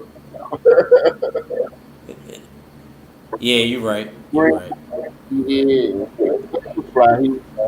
But Mo outfit was hard, and like you said, I did like his trunk. Did like how he paid homage. I did like how Mo paid homage. I forgot to bring that part up. All right, fella. What about you on the pound for pound? I think it's a mix of a bunch of things. You know what I mean? It just doesn't. The criteria just isn't about whether you unified your division or you became undisputed. That's one of the criteria. But sometimes popularity comes into the to the discussion. You know what I mean? Fighters that just have that name. You know what I mean? That comes into discussion. The fighters that are able to excel, you know what I mean, at fighting, the way they win their victories, depending on others. What makes pound for pound? Like some fighters are more they stop their fighters, their opponents in emphatic fashion, while others always take them to decision. That those fighters are more likely not to be on the pound for pound list. That I think, you know what I mean, makes overall it makes an adjustment to the whole thing. You know what I mean? The pound for pound is like I said, it's a bunch of things. It's just not one. You can look at the resume or the record. You can look at in some ways it's dubious because the 4 or 5 pound weight difference, and you could jump divisions and be like a 3 division champion. You know what I mean? And all of a sudden you pound for pound. You know what I mean? So there's a bunch of different factors and a bunch of different criteria that will make a said fighter a pound for pound fighter. When you look at the top 5, some of our top 5, what we see is that we got name recognition, we got resume, you know what I mean? We got style, the style of fight, the type of performance they put on in the ring. Are they able to excel in the ring, or are they just merely getting split decisions? You know what I mean? Or are they stopping or or dominating their opponents. That put all those factors together, and you see Errol Spence, you'll see now Jamel Charlo, you know what I mean? You'll see even Lomachenko, you know what I mean? Because he was able to, in his prime, he was able to dominate essentially his opponents. I remember seeing guys just up and stop fighting. I remember Nicholas Walter just stopped fighting in the ring. You know what I mean? He made him stop. So shit like that, that's spectacular shit that allows you to be on a pound for pound. You know what I mean? That's pretty much my synopsis of the whole thing. Okay. Lawrence asked, how did Spence first day of sparring win? Bro, I don't know. I actually been trying to find out all day. I've been calling people. I haven't heard nothing, but I'm gonna keep a tab on it and see what I find out, man. I even been looking at his social media to see if he was gonna say anything, or you know what I'm saying, being back sparring and back in, you know, in camp, getting ready for this November 21st date. I haven't heard nothing, but hopefully I hear something soon because I want to know, being on his first day sparring. I got a question for everybody because this is gonna be a crazy one. And the reason I asked this is because my boy Daniel Roman is talking big shit. I'm talking big shit talker. He want all the smoke, and he's talking shit about to Luis Nery. Said that's what we want. Not gonna lie to y'all. I think that's one hell of a fight. Like real talk, whether fans there or not, I think that's a hell of a fight. So I gotta ask y'all, what do y'all think about that fight? Put it together.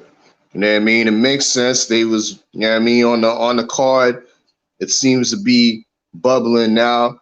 Roman has called out Nery. Damn.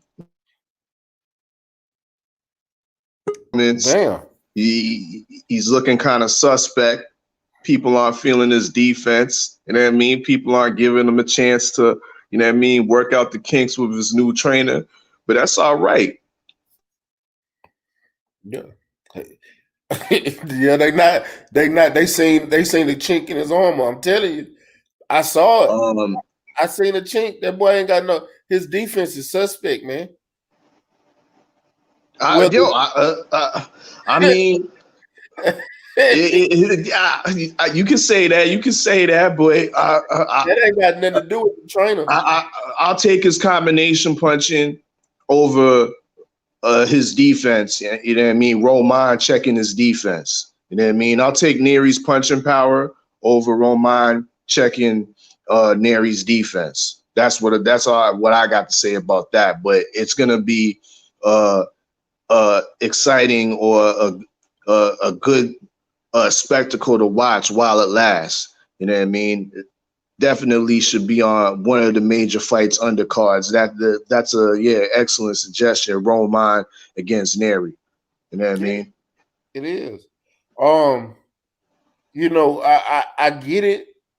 You know that Luis Nery has the power. But man, you know, Daniel Roman ain't no punk. And he never been knocked out either. He got some losses, but the kid ain't been knocked out. Nah, but he can get worked like he was getting worked in the last fight. He was. That was a close ass fight. It was way closer than I gave it to him as a unanimous decision. Some of them judges had that card way too off. I thought it was way closer than that, but I still think it'll be a good ass fight. Bro, people need to understand too. This is another. I'm not totally 100%, but I think, you know what I mean, Nery pretty much underestimated this Alameda kid. You know what I mean? His team viewed him as work. Alameda came in the fight, you know what I mean, trying to win. You know what I mean? He wasn't no opponent. He was trying to be that guy. You know what I mean? So I think they just underestimated Alameda a little bit, and it showed in his performance. Yeah. That's why You know he's gonna have to come to fight if he fight Daniel Roman. He's gonna have to. Because that kid is kind of like act what you say, Jose Ramirez. He don't stop throwing.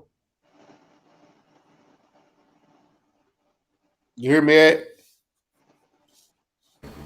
Yeah. Jose Ramirez, yeah, he throw a lot of punches, man. So Daniel Roman. And he's not flat Yeah, footed. He but moves around. He's quick on his feet.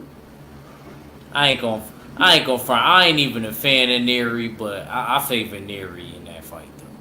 Even though Neri looked bad in his last fight, I still, if I was a betting man, I think Neri could lick him. You know what I'm saying? Pause, but I think Neri could lick him, man. I think Neri could definitely. Daniel Roman get hit too much. He get hit way too much, man. I know you didn't I just want say he him to get laugh. hit. We just saw Louis Leary getting hit a whole goddamn lot. You ain't That motherfucker lying. You ain't lying. was just sitting there and pop. I'm like, damn, you ever gonna put your hands up? You just been so straight. So Like, what come would on. you name that? What would you title that fight? The Battle of the Undefensive? Daniel Roman got more. He got more head movement. You think he got more head movement? That? Yeah, he do got some head movement. Now I'm not saying he ain't hittable, but he has head movement. So you favoring Daniel Roman basically over Neri is what you saying? Boxing skills, yes. Okay. I gotta go with the skills over the punch. When it comes to the smaller weight classes, I like the boxing one. I like the punch. I guess Neri's skill, you know, in his own way. You know what I mean? He's a good little boxer puncher. You know what I mean? When he need to be, his defense is suspect. I can't disagree with you on that. You know what I mean? I kind of was dozing off in and out.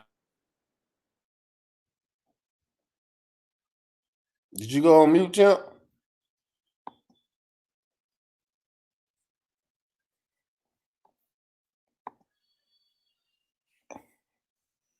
$503, you there? Yeah. I was trying to let's see if Ack was gonna come back. He just went out like a motherfucking rapture or something. Yeah.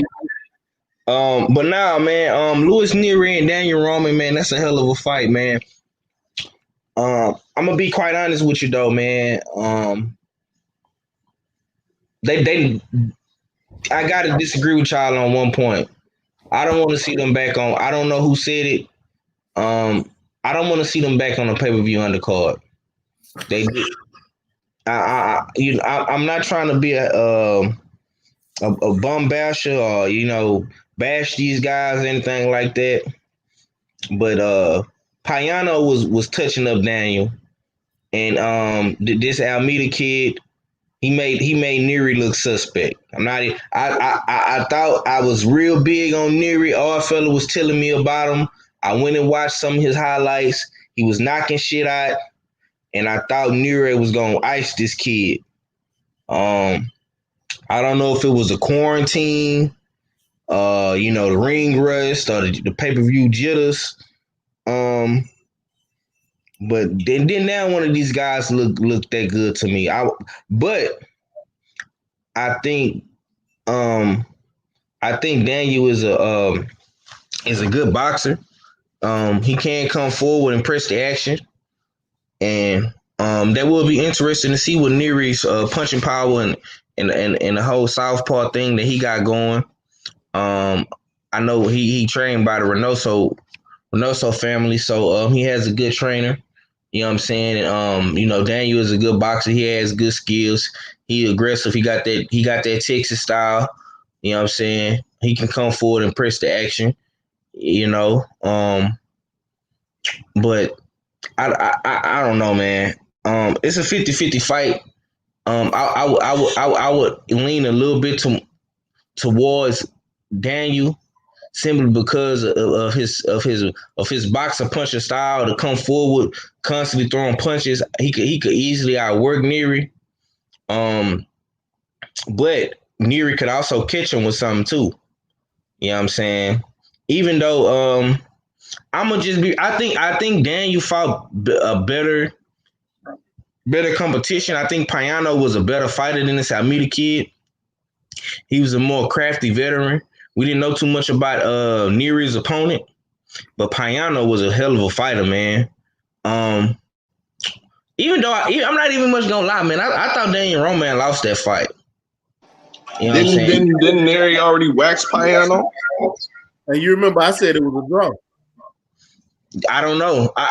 I'm not even much gonna lie, man. You will have to tell me, bro. I'm not even gonna sit up here in front and act like I know. Because Yeah, he did, and Inoue did before that.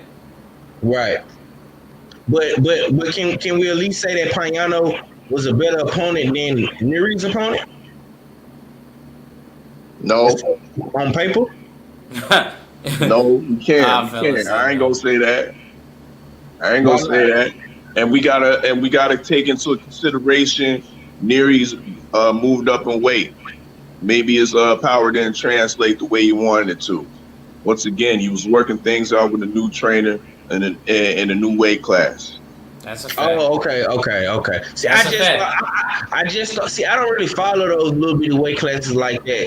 All fella was putting me up on Neri, so I just thought he was like a new way, just this big puncher, speed technical guy. I watched his highlights, but that was at a lower weight class for his other trainer.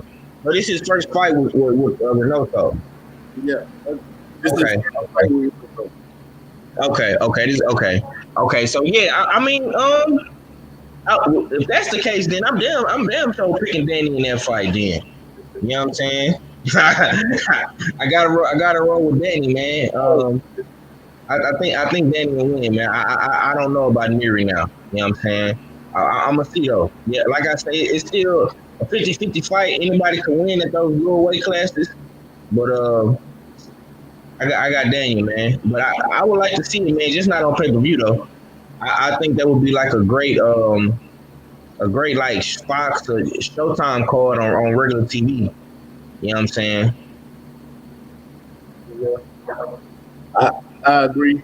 And shout out to Dre's Finest Dre. I don't fuck with Aston. I can't do them sweet cigars.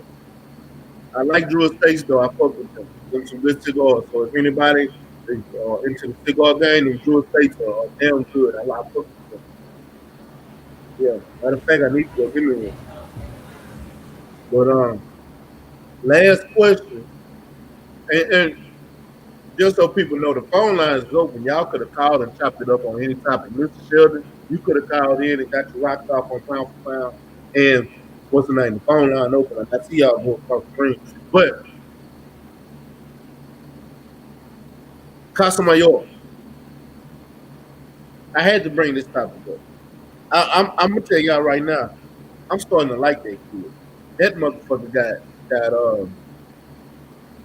he got personality, bro. And he straight up said the new way scared of him. He been calling him out. I'm just like, nigga. Facts. What do you say? You ain't nothing but a Mexican farmer or something like that? I mean, a Japanese farmer or something like that. Like, everybody's talking big shit for new way. Like, big shit. I know little shit, big shit. Hey, the Filipinos ain't got no love for the Japanese. I know that. Hey, Drake. He had the Al Heyman boxer hat fitted on. That's the shit that had me crying. Got to. Matter of fact, I'm gonna play it for y'all. Drake, I know you don't like the smaller weight classes, dog, but nigga, Casa Mayor is that dude right there, dog. Hold on, man. I'm gonna be real with you, bro. I used to be the same way, Dre. I used to be the same way, bro. But fucking with Ack and Fella, bro, these niggas have hit me to a whole nother game. I swear, bro, I wasn't looking at nothing under 130. That's how I used to be. I used to be the same way. And I don't know if 130 is too small for you, but man, I just had to start tapping in, man. When Ack and all fellas start arguing about Inoue and Nere and fucking Nonito Donaire and Rick Rickendale and all these little motherfuckers. I was like, man, I gotta see what the fuck they talking about, bro. Look, I've been keeping up with them. You got to remember, that's why I found Midget and Jason, Jeremy Hill, and them cats like that, and they love the smaller weight classes because that's where all the action is. If y'all want to see real true boxing, y'all got to go down there. Ain't no knockouts, my nigga. These motherfuckers is throwing hands. Like they throwing hands. You got to go watch it. And when fucking Rigo started coming up, and then I really became a fan of fucking Monster Inoue too, man. I like that kid. I know a lot of people don't like him. He get a lot of criticism. You know what I'm saying? But Inoue is a dog, man. He a beast. You know what I'm saying? He if you like knockouts, man, and you're not into the whole smaller guys, the midgets or whatever, I promise you, bro, go watch some of Inoue fights, man. You will start having a different perspective. My screen. That's what I'm gonna do. Hold on. I'm gonna pull this shit up. Let me share my goddamn screen. Yeah, man, you got to open up your mind, man. Open up your horizons, man. I used to be the same way, bro, but man, I'm telling you, the sweet science is at them smaller weight classes, man. You know what I'm saying? Facts.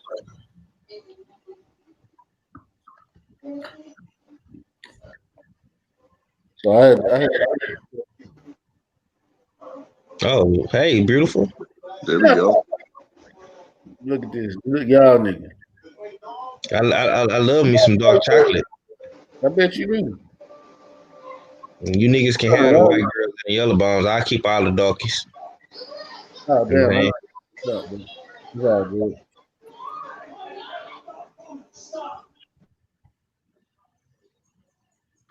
That's my personal. All right. Y'all check this out. You gotta cut it up, bro. Oh, there you No, I go. had to turn the volume on. I'm strong, man. Inoue! You're a real Inoue! Come on, man! You're a monster? Motherfucker! No, you are no monster. You are a Chinese, Japanese turtle. No monster, man. Inoue scared me. Fuck, motherfucker! Come on! You next. Yeah. Hey, My hey, man hey, said a Japanese turtle. Hey, play it again, bro. You know what I mean? Play it again. God damn. My God, anybody. All of them. I'm worried. Duke Micah, because Duke Micah, my mind is fucking English. I'm strong, man. Inoue, you're a real Inoue. Come on, man. You're a monster, motherfucker. No, you are no monster. You are a Chinese, Japanese turtle. No monster, man. Inoue scared me. Fuck, motherfucker. Come on. You next. Duke Micah is not he knocked him out today. You are knocking him out today. You know what I mean? Yeah, he would have knocked out a Inoue today, Micah, Yeah. Micah, anybody, all of them. I'm worried. Duke Micah, because Duke Micah, my mind is fucking English. Hey, man, salute to him, man. You know what I'm saying? I like that shit, man. He tried to pop his shit in English, man, for the American fans. He got a little brain fart up there, but he did his best, man. But you know, that was definitely a highlight of the night, though. I gotta go back and watch that fight, man. I fucking picked Duke Micah, you know what I'm saying, like a jackass, and this motherfucker got knocked out, man. Damn. Our fella was heated about that shit too, boy. I say, damn. You know what I'm saying? I be trying to roll with the brothers, man, but shit. He definitely got a fan in me now, though. I ain't gonna lie. And he calling out my boy Inoue, even though I think Inoue gonna smoke him. But I watch that for shit show. Now they need to put that on the undercard of the next pay-per-view. Shit, yeah. You know what I'm saying? I'm not gonna lie to you, bro. I'll watch the fuck out that fight. I'll watch that fight if it's a main card. Well, you know, Yeah. that was supposed to be the final for the World Boxing Super Series. Oh, for real? But yeah, that's supposed to be the final because Casemiro knocked out Zolani Tete in the semifinals. Oh, right. Okay. A new way beat Nonito Donaire by what, split decision or unanimous decision in the semifinals. Therefore, the finals was supposed to be a new way against Casemiro. Yeah, you know what I mean? And a new way ducking because there's no talks of rescheduling. You know what I mean? From Team Inoue, but you hear my nigga Casemiro calling him out. You ain't no monster. You a Japanese turtle.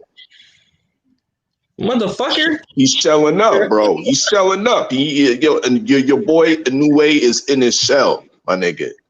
And he said, motherfucker. Hey, I had to post that shit yesterday. That shit had me crying. No, that shit was hilarious, man. Nah, that was funny though, bro. That was funny. I ain't gonna lie. You know what I'm saying? I gotta give it to him, man. New way, man. You making us look bad, champ. Where you at, man? You gotta come smoke this Filipino motherfucker, man. You making you look bad, man. You fight. We don't know who this nigga is. You fighting. I'ma watch it though. I'ma watch it, but I don't know, man. You know what I'm saying? I don't know. They putting y'all in there with low level opposition, man. Top rank, y'all got to do better, man. Josh Taylor. Ain't nobody talking about Josh Taylor fight, bro. You know what I'm saying? It's gonna be the same thing when you fight. Unfortunately, especially if you're sharing a date when one of those main cards is on. You know what I'm saying? A matter of fact, I'm finna pull up when he fighting. Who? When do Inoue got a fight coming up? Yeah, he do. I forgot. I know it's in October. I just don't remember the date. Shit, when that motherfucker fight? Let me see. I'm gonna pull this shit up right quick. Let's go to Top Rank. No, Top Rank posted it. Your boy Barry. He fight. He fight Jason Malone on Halloween night. Yeah, Halloween. Yep. Okay, so this they little October card they got. They got Baron Chick. They got Navarrete. They got Lomachenko Lopez, and they got Inoue. It's not bad. You know what I'm saying? I wish Navarrete was fighting a better opponent and Inoue was fighting a better opponent. I don't know who Baranchik fighting. Neither. But I'm gonna get ESPN Plus this for October anyway because Q fighting on ESPN Plus. So I'm gonna get it. No, is that a pay-per-view fight? They putting Q on ESPN Plus, but Lomachenko and Lopez is gonna be on regular ESPN. In the new way, gonna fight on ESPN Plus too. All right. Yeah, I might as well go and get it now then. Yeah, you can just wait till October and get it because their first fight card is October the 3rd. That's when Baranchik fight. Okay. Yeah. Yeah, I'm ready to see what's up. Like no bullshit. Yeah, me too, man. Me too. They didn't even post fucking they didn't even post Josh Taylor on the page, man. What the fuck going on? Didn't he get a stoppage or something? Yeah, body punch stoppage. Okay. I didn't see Josh Taylor highlights on the internet, man. Top Rank didn't post it. Yeah, first round too, body punch. Oh, okay. Yeah, it was nice. But you gotta watch it in slow-mo. You gotta watch it a couple times for you to catch it. That's why I ain't really it ain't went viral or nothing like that. No, it wasn't. It wasn't visually appealing. Yeah. Oh, it wasn't like that Rosario body shot. It was effective though. And see, to be honest with you, that Rosario body shot it caught me off guard, bro. Let's go back to that fight because I just got to say this. I've never in my history of watching boxing, bro, whole fights, never seen nobody, and I do mean nobody, knocked out by a body shot jab.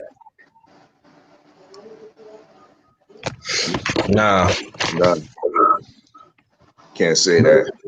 but you have seen the Cholos knock people out with a jab, just not to the body. Not to me. Especially big Cholo. I mean, Maul knocked J-Rock down with a jab in the first round. Yeah. He did Centeno the same way. And he did K9 like that, Bundridge. Yeah. But a body shot jab, which still, because that motherfucker sounded like a shotgun, bro. Every time I go look at it, I can hear it. Wow. Like, I go, that,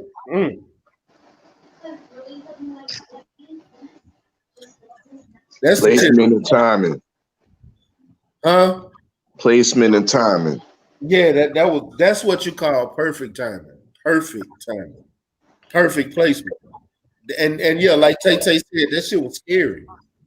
Y'all smashed. This shit was scary because dog, me and 503 sitting right next to each other. When he knocked down, we jumped up, like everybody in the house jumped up because we were crunk. But then all of a sudden we was like, damn, is he dead?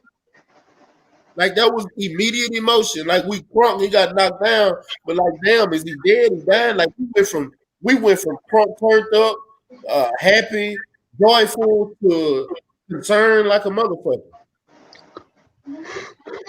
Yeah, man. I thought the nigga was having a seizure. He was paralyzed or something. I didn't know what the fuck. I never seen that. But as many times as I didn't watch people get knocked out with a body shot, I never seen that before. And my thing is, man, how could you hate on somebody so hard, bro, to you say it was fixed or it was lucky? Like, man, bro, like I hate that, man. You know what I'm saying? And I'm seeing people saying that the fight was fixed and all this old weird shit. Like, y'all gotta chill with that, bro. Like, you know what I'm saying? Like that man, did y'all see him trying to knock out Jamel in those first couple of rounds like he always do to everybody? Like my nigga, he hit Jamel with some shit. Jamel, he just took the shit and kept fighting. You know what I'm saying? He hit Jamel with a right hand, a jab. You know what I'm saying? He was hitting Mel. But Mel was just on another level. And that's okay, because I guarantee you, if Jamel relinquished those belts right now, Rosario will be a champion again. Yep. Because the only person that he would have to worry about right now is Tony Harrison. No, I'm gonna be honest with you. You might trip out when I say this, and I don't know who's gonna agree with me. I think Jarrett Hurd got a chance to beat Jason Rosario. I didn't say he would beat him. I say he has a chance. He got a high work rate, and that motherfucker don't stop throwing punches, and he can take punches. I'm talking to old Jarrett Hurd. I don't know what this new Jarrett Hurd gonna do. But nah, man. See, I think you just shot yourself in the foot with that one because I don't like this new Jarrett Hurd. I'm gonna just be real with you. And from what I heard the other day, when we was all at the crib, all this fat camp shit Jarrett Hurd doing, I don't know, bro. I don't know. Man. You know, I don't know. Jarrett Hurd, I mean, Rosario ain't the type of motherfucker you want to have a fat count going into a fight with him with. That's just my personal opinion. True. You know what I'm saying? He ain't the type of dude. You have a fat count with him, he liable to stop you. You know what I'm saying? Especially if Jarrett Hurd coming forward. See, then you got to think about it too. Jason Rosario is a perfect style for Jarrett Hurd, especially the old Jarrett Hurd that try to come forward and box. You got to think, bro. You haven't seen since he fought what's the face? The Wilburn dude on the undercard of Wilder when he was calling himself trying to box. You know what I'm saying? We haven't seen Hurd since then. What is Hurd doing? He one of the only PBC guys that ain't fighting right now. And is he going back to 154, 160? Like, what's up with him? You know what I'm saying? I'm not even gonna count Jarrett Hurd. I say Tony Harrison Probably a Lubin. Lubin can't Laura. beat Rosario. Laura, Castaño. what do y'all think about Laura versus Jason Rosario?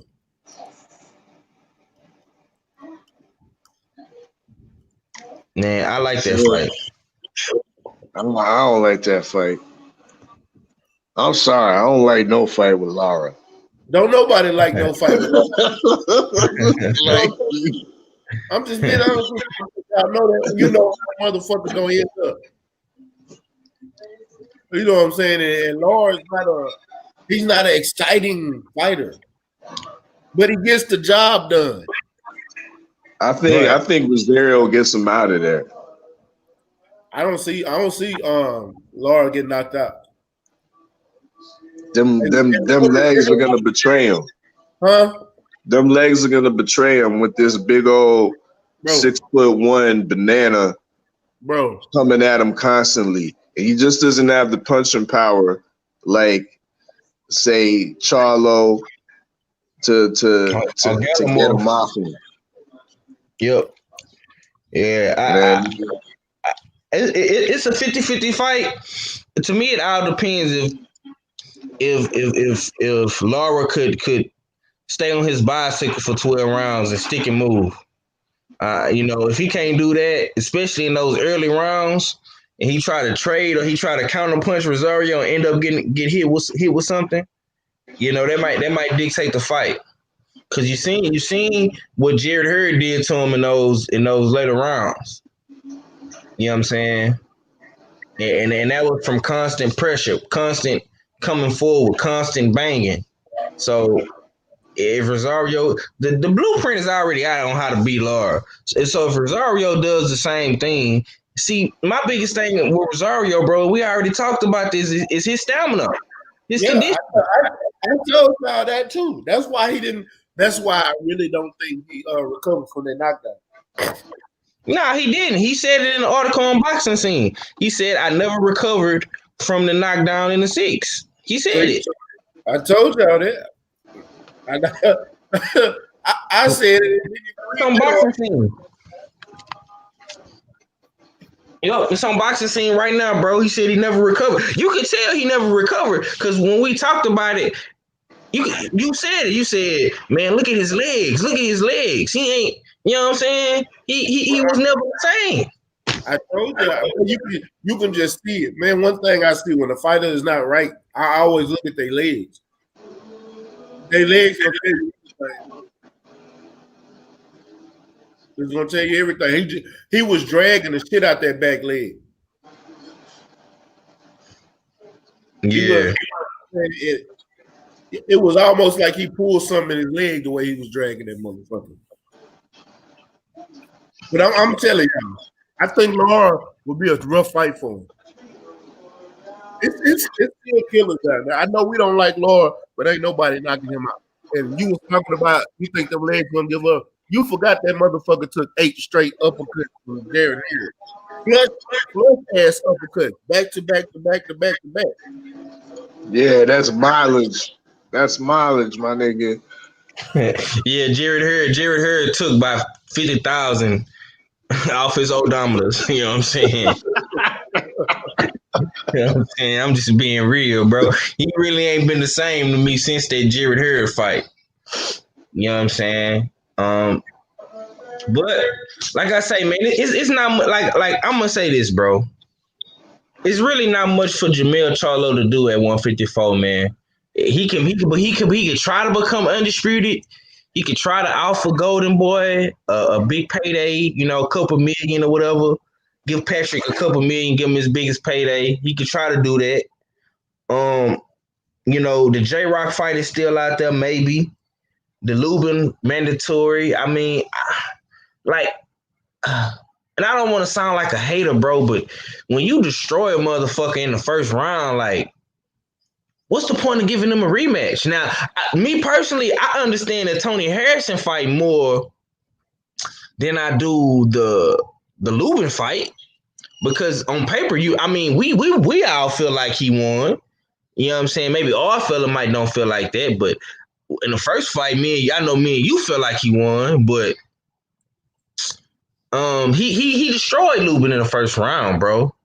But I mean, maybe he could go back and beat him again just to show motherfuckers it wasn't a fluke. I don't know. I mean, I want to ask y'all this before we get off. You know what I'm saying? What do y'all want to see next from Jermell Charlo? Undisputed, mandatory, Jarrett Hurd, Tony Harrison rematch, Lubin rematch. What do y'all want to see? Undisputed. Why undisputed? Because at this point, it's no undisputed fighters in boxing, not one. I would love for it to happen right here in Texas first, whether it's him or Earl. What about you, Big Art? I want to see Mel continue to get his money. I want to see Mel continue to be on a pay-per-view type stage. And you can't do that with Patrick Teixeira and the WBO belt. That's going to be there, you know what I mean, in the next fight. I think we should give Mel a little break, you know what I mean? And Kell Brook is rated number 7 in one of the sanctioning bodies, which he does hold a belt in. So I think Kell Brook would be the logical answer to that question, being that he's not fighting. The Bud fight's probably not happening. He's already at 154. He's already rated in the top 10 in one of the sanctioning bodies. Jermell Charlo got the belt for. He has a sizable fan base in the UK, bringing UK pay-per-view dollars, you know what I mean, as well as a big enough name that you could put him on pay-per-view over here, you know what I mean, and talk it up to be a big fight, you know what I mean. I want to see Mel get another bag. Kell Brook should be the next opponent. Brooke, my nigga. I disagree. And I'm what the fuck is you smoking, bro? Hold on. I know you want to get on his ass. Gary Payton. Okay, I get it now. Go ahead, stay ready. Nah, I'm looking at it like, bro, you act like Patrick Teixeira ain't no tune-up fight. No. He a tune-up fight, but I mean, and it's for a title. It ain't for a bag. It's gonna be a bag because it's a title fight. Let Teixeira give up his title to Brian Castano. You know what I mean? Let that develop over there. You know what I mean? And Castano bring it back over to the PBC to make it an easier fight to make. You know what I mean? Because you know Uncle Bob ain't gonna let that WBO go so easy against a guy like Charlo. Well, like Stay Ready said earlier, that's a Golden Boy fighter. So it's up to Oscar De La Hoya. Yeah, you're right. I keep on mixing up the two. Same thing. That's that Gary Payton, but I'm sober though. But I will say, you know what I'm saying? I said the same thing. You know what I'm saying? So I'm having recall. I'm gonna say Golden Boy is in a desperate situation right now because they Golden Goose, they main hoe is not fighting. They bottom bitch Canelo is not on the track making money. So yes, Golden Boy has taken the L. We still haven't got the Ryan Garcia date. I don't think Jaime Munguia and this Johnson kid will do enough, even though Jaime is a good fighter with a solid fan base. But it's a lot of questions still out there on Jaime Munguia. So I think Golden Boy needs to take this opportunity and really consider this, getting this money, because they not getting no money. And you brought Patrick over there to ESPN when he fought against my man's, what's his name? I can't think his real name, but I know they call him the Bronco. That's when Patrick won the belt versus him at 154. It was really supposed to go to Top Rank, but The top ranked fighter lost. That's Robert Garcia, other fighter. I think he from Colombia. He from Dominican Republic too, or some shit. They called Carlos him Adames. Yeah, Carlos Adames. Yeah, that's his name. They called him the Bronco. He lost, and I wanted him to win that fight. I thought he was gonna win, but Patrick beat him. And yeah, man. I mean, shit. You say Kell Brook, my nigga, but I know you smoking that Gary right now. And Gary Payton is a good strand, but you got to remember something. It's not official yet, but it's looking like Bud and Kell Brook is gonna be fighting real soon in November. They haven't announced it yet because I know they're probably trying to promote the Lomachenko Lopez fight, and they trying to pull out all these other fights for Top Rank right now, and they saving Terrence Crawford for last. And they probably gonna try to get the Tyson Fury fight as well, but don't be surprised if you see Kell Brook and Terrence Crawford in the ring, my nigga. I think Kell Brook really want that fight. The only question I got is can he drop the weight at a healthy pace and be hydrated enough and be strong enough to give Terrence a challenge? That's my biggest question. Now, I know he can make 154, no problem, but can he make 147 at a healthy pace and hydrate properly and be strong how he was against Earl Spence and Sean Porter? I don't know, but we're going to see. I'm just saying. We'll go for undisputed, champ. Me too. I'm with you. Either that or give me a motherfucking J-Rock fight. Give me a Jerry the Herd fight. Give me a motherfucking fight your mandatory. Do you really want to see the J-Rock? I don't. Yeah, bro. Why? Yeah, because like Mr. Shelton said, you cleaning out your division. Even though he beat the man that beat the man, you can still fight J-Rock because that's who was the original title.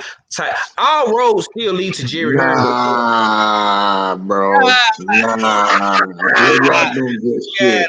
J-Rock need to earn his way back up to the top. I mean, in my opinion. I mean, Lubin's in front of J-Rock. In my opinion, I don't want to see the Lubin fight nonetheless, but he's in front of J-Rock. But he beat Lubin already, bro. It ain't like the fight was back and forth challenging like a Tony Harrison fight. Listen, you gotta understand the order of things. Jamel Charlo is the unified champion. You know what I mean? One of those sanctioning bodies, Lubin worked his way back up. He's fought eliminators, and now he's made himself into the number one mandatory for one of Charlo's belts. You know what I mean? He's earned his way. J-Rock hasn't done shit yet, but take an L, and has he had a comeback win yet? I don't even think he's done that. Lubin's been doing his thing since he's taken the KO loss to Charlo. So he's earned his opportunity back to get his title shot, even though that ain't nobody want to see it. He's not ready. He should be given some more seasoning after what we saw from Goucher. You know what I mean? But it is what it is. He earned his opportunity. I'd rather, to be real, in the future, I'd rather see Jared Hurd get the fight. You know what I mean? But earlier on, I think the matchup would be Rosario against Jared Hurd. That's a matchup that I would rather see. You know what I mean? Okay. But I understand. I don't want to, and I'm gonna tell you why. And this time I'm gonna use the triangle theory, and I think it's best served at this moment with J-Rock. You looking at Big Maul knocked him out badly, right? Badly. Then he backdoored. He redeemed himself, came back, fought a great fight versus Rosario. But then Rosario called him, split the eye, stopped him. Where after the referee stopped it, he was like, "Wow." I don't think he knew where he was. Now, if Mel get in that same ring after what he just did to Rosario, after what Big Brother did to J Rock, what do you think Mel gonna do? Like, I understand it's cleaning out the division, but at this point, does that fight really make sense? I just don't see. I don't see no way J Rock wins that fight. But only reason why I say it is because if you can't get the undisputed fight and Mel want to defend his titles, besides the mandatory, I understand Lubin is the mandatory. He earned his position, and that's a great point off for LeMay, and I understand exactly what you're saying. But the triangle theory does not work in this situation because styles make fights. Even though, and I'm the biggest Jamel Charlo fanboy, cheerleader, whatever you want to call me. Okay, I let niggas know all the time. Mel is my favorite fighter. We already established that. But the reason why I say the J Rock fight, because again, you doing the same thing you did with Rosario. You beat the man that beat the man. You know what I'm saying? The belts passed. 154 has never really been a constant and consistent champion. I think the only guy that probably held the belt the longest before Floyd was probably Lara. And then he lost to Jared Hurd. You know what I'm saying? Then J Rock came and beat Jared Hurd. Then J Rock lost to Rosario. Now Rosario beat Charlo. You know what I'm saying? So it's never really been a consistent and dominant champion at 154. I think if Mel do a ring around the Rosie, merry-go-round, he beat all these motherfuckers. He beat all the top guys at 154. You spin back around, you beat Lubin again. You beat Tony Harrison for a second time on paper. You beat Lara. You beat Jared Hurd. That's cleaning your division. Put your trash man suit on and ride in the trash truck and go and clean out the neighborhood. Why not? You know what I'm saying? That's why I'm at with it. If you can't get Patrick in the ring, if you can't give Golden Boy a bag, get him about 5, 6, 7 million, however much you got to give him for Undisputed, because he gonna have to pay for it. Him and Al Heyman, PBC gonna have to pay for it. I already know Oscar gonna play dirty, so you got to get that man something that he can't refuse. I know Patrick ain't getting no 5 million, 6. He ain't getting them type of paydays. You know, so you gonna have to pay him, and you gonna have to sell it as, you know, for all the belts Undisputed. You know what I'm saying? And you probably gonna have to put Jamal on the undercard again with some more PBC fighters. You can mix it up with some Golden Boy fighters. I just think that's his only option if he can't get Undisputed. You gotta put your trash man suit on and clean out the division. Take out the trash. That's what you gotta do. I mean, and if he does that, I mean that just makes his pound for pound status more better. That's just like if Earl Spence was to let's see, he got if he was to fight Pacquiao and he got all 3 of the belts. So now he could fight Keith Thurman. He could fight if he couldn't fight Terence Crawford, he could fight a Keith Thurman. He could fight a fucking Boots Ennis. You know what I'm saying? He could just go around, clean up the division. He could fight fucking Regis Prograis. You know what I'm saying? He could just clean out the division before he move up. Because that's eventually what's going to happen anyway. You're going to move up. So fuck it. You might as well clean out the division before you move up, just to let motherfuckers know this is my shit. This is my division. I fought all of the best fighters. I beat them in dominant fashion. There's nothing else left for me to do. I fought all the top guys. I fought the top 5 guys in the sanctioning bodies. You know what I'm saying? I fought the best top ranked fighters in all the sanctioning bodies. There's nothing else. What else is there for you to do but move up? Just like on fight night when you beat all the motherfuckers on the motherfucking in the weight class. What they say? You want to move up or you want to stay? You know what I'm saying? I mean, that's why I'm at with it, bro. But to trump all that, undisputed trumps everything. Everything.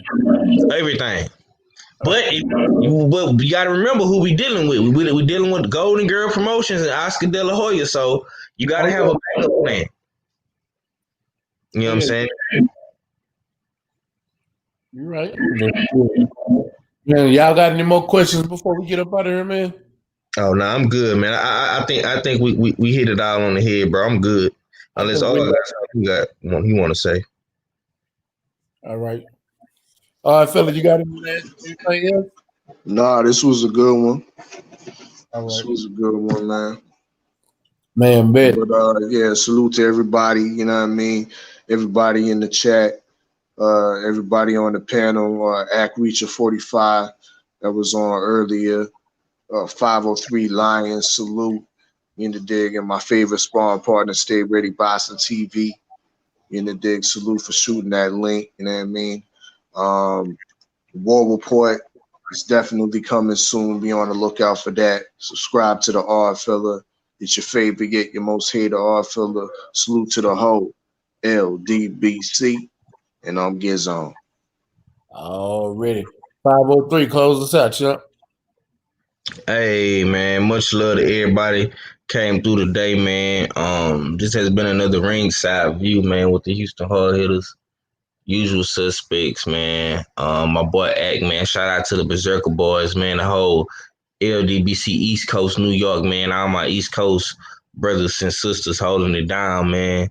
Y'all be sure to smash the like button, man. Share the video.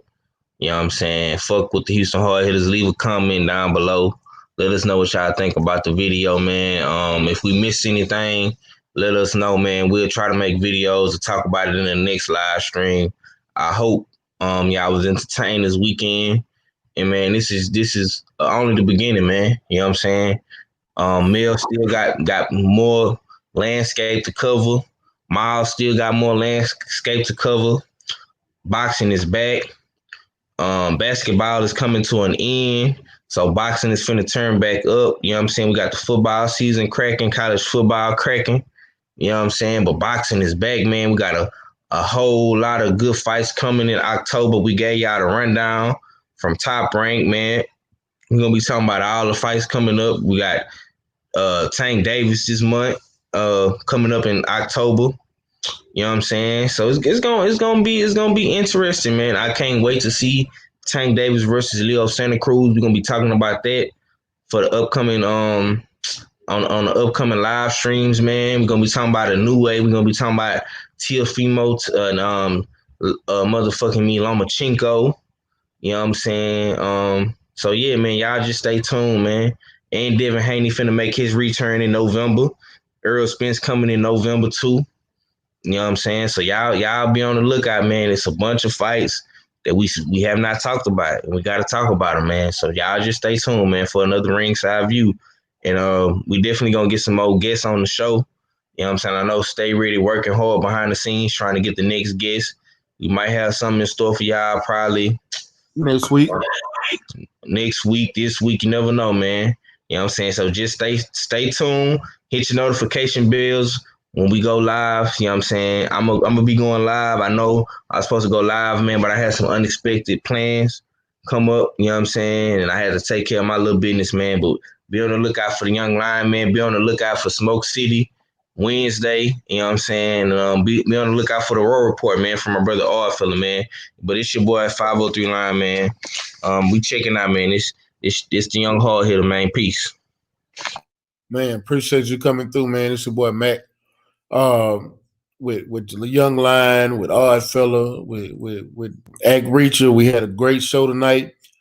Man, it was a great show. I'm not even gonna lie to you. We had fun. I finally got a chance to actually talk about the Charlo fights. I was supposed to make a video, but it was so much going on, I completely forgot. But we got it out the way today and made it interesting. Tomorrow I don't know. I might do a Trill Talk, No Pillow Talk. I don't know. I might do a ringside views. Y'all just that means y'all just need to keep following the channel and watch what I do next, man, because you never know. And we're gonna always keep it interesting, man. Boxing is back, but we got a lot of stuff going on in the world too. So we'll see. Tomorrow's another day. But shout out to the LDBC. Shout out to New Media. Shout out to Black Media Row. Man, we out here grinding, we working, we doing our thing, man. Shout out to Lions Den boxing community, man. We've been doing our thing. They've been making moves on the back end, man. Y'all see everything that we accomplishing right now. It's great to be a part of boxing right now. I appreciate everybody that came through today in the chat, everybody on Facebook, everybody on YouTube. I'm going to keep doing these videos just like I'm doing them, man, because we having fun with it. Appreciate everybody coming through. Make sure y'all like, comment, share these videos on all social media platforms. Hit the subscribe button, hit the bell icon so you can get notifications every time I go live. Appreciate you, 503. But it's your boy Mac. Stay Ready Boxing TV. You ain't got to get ready if you stay ready, man. Peace. Peace.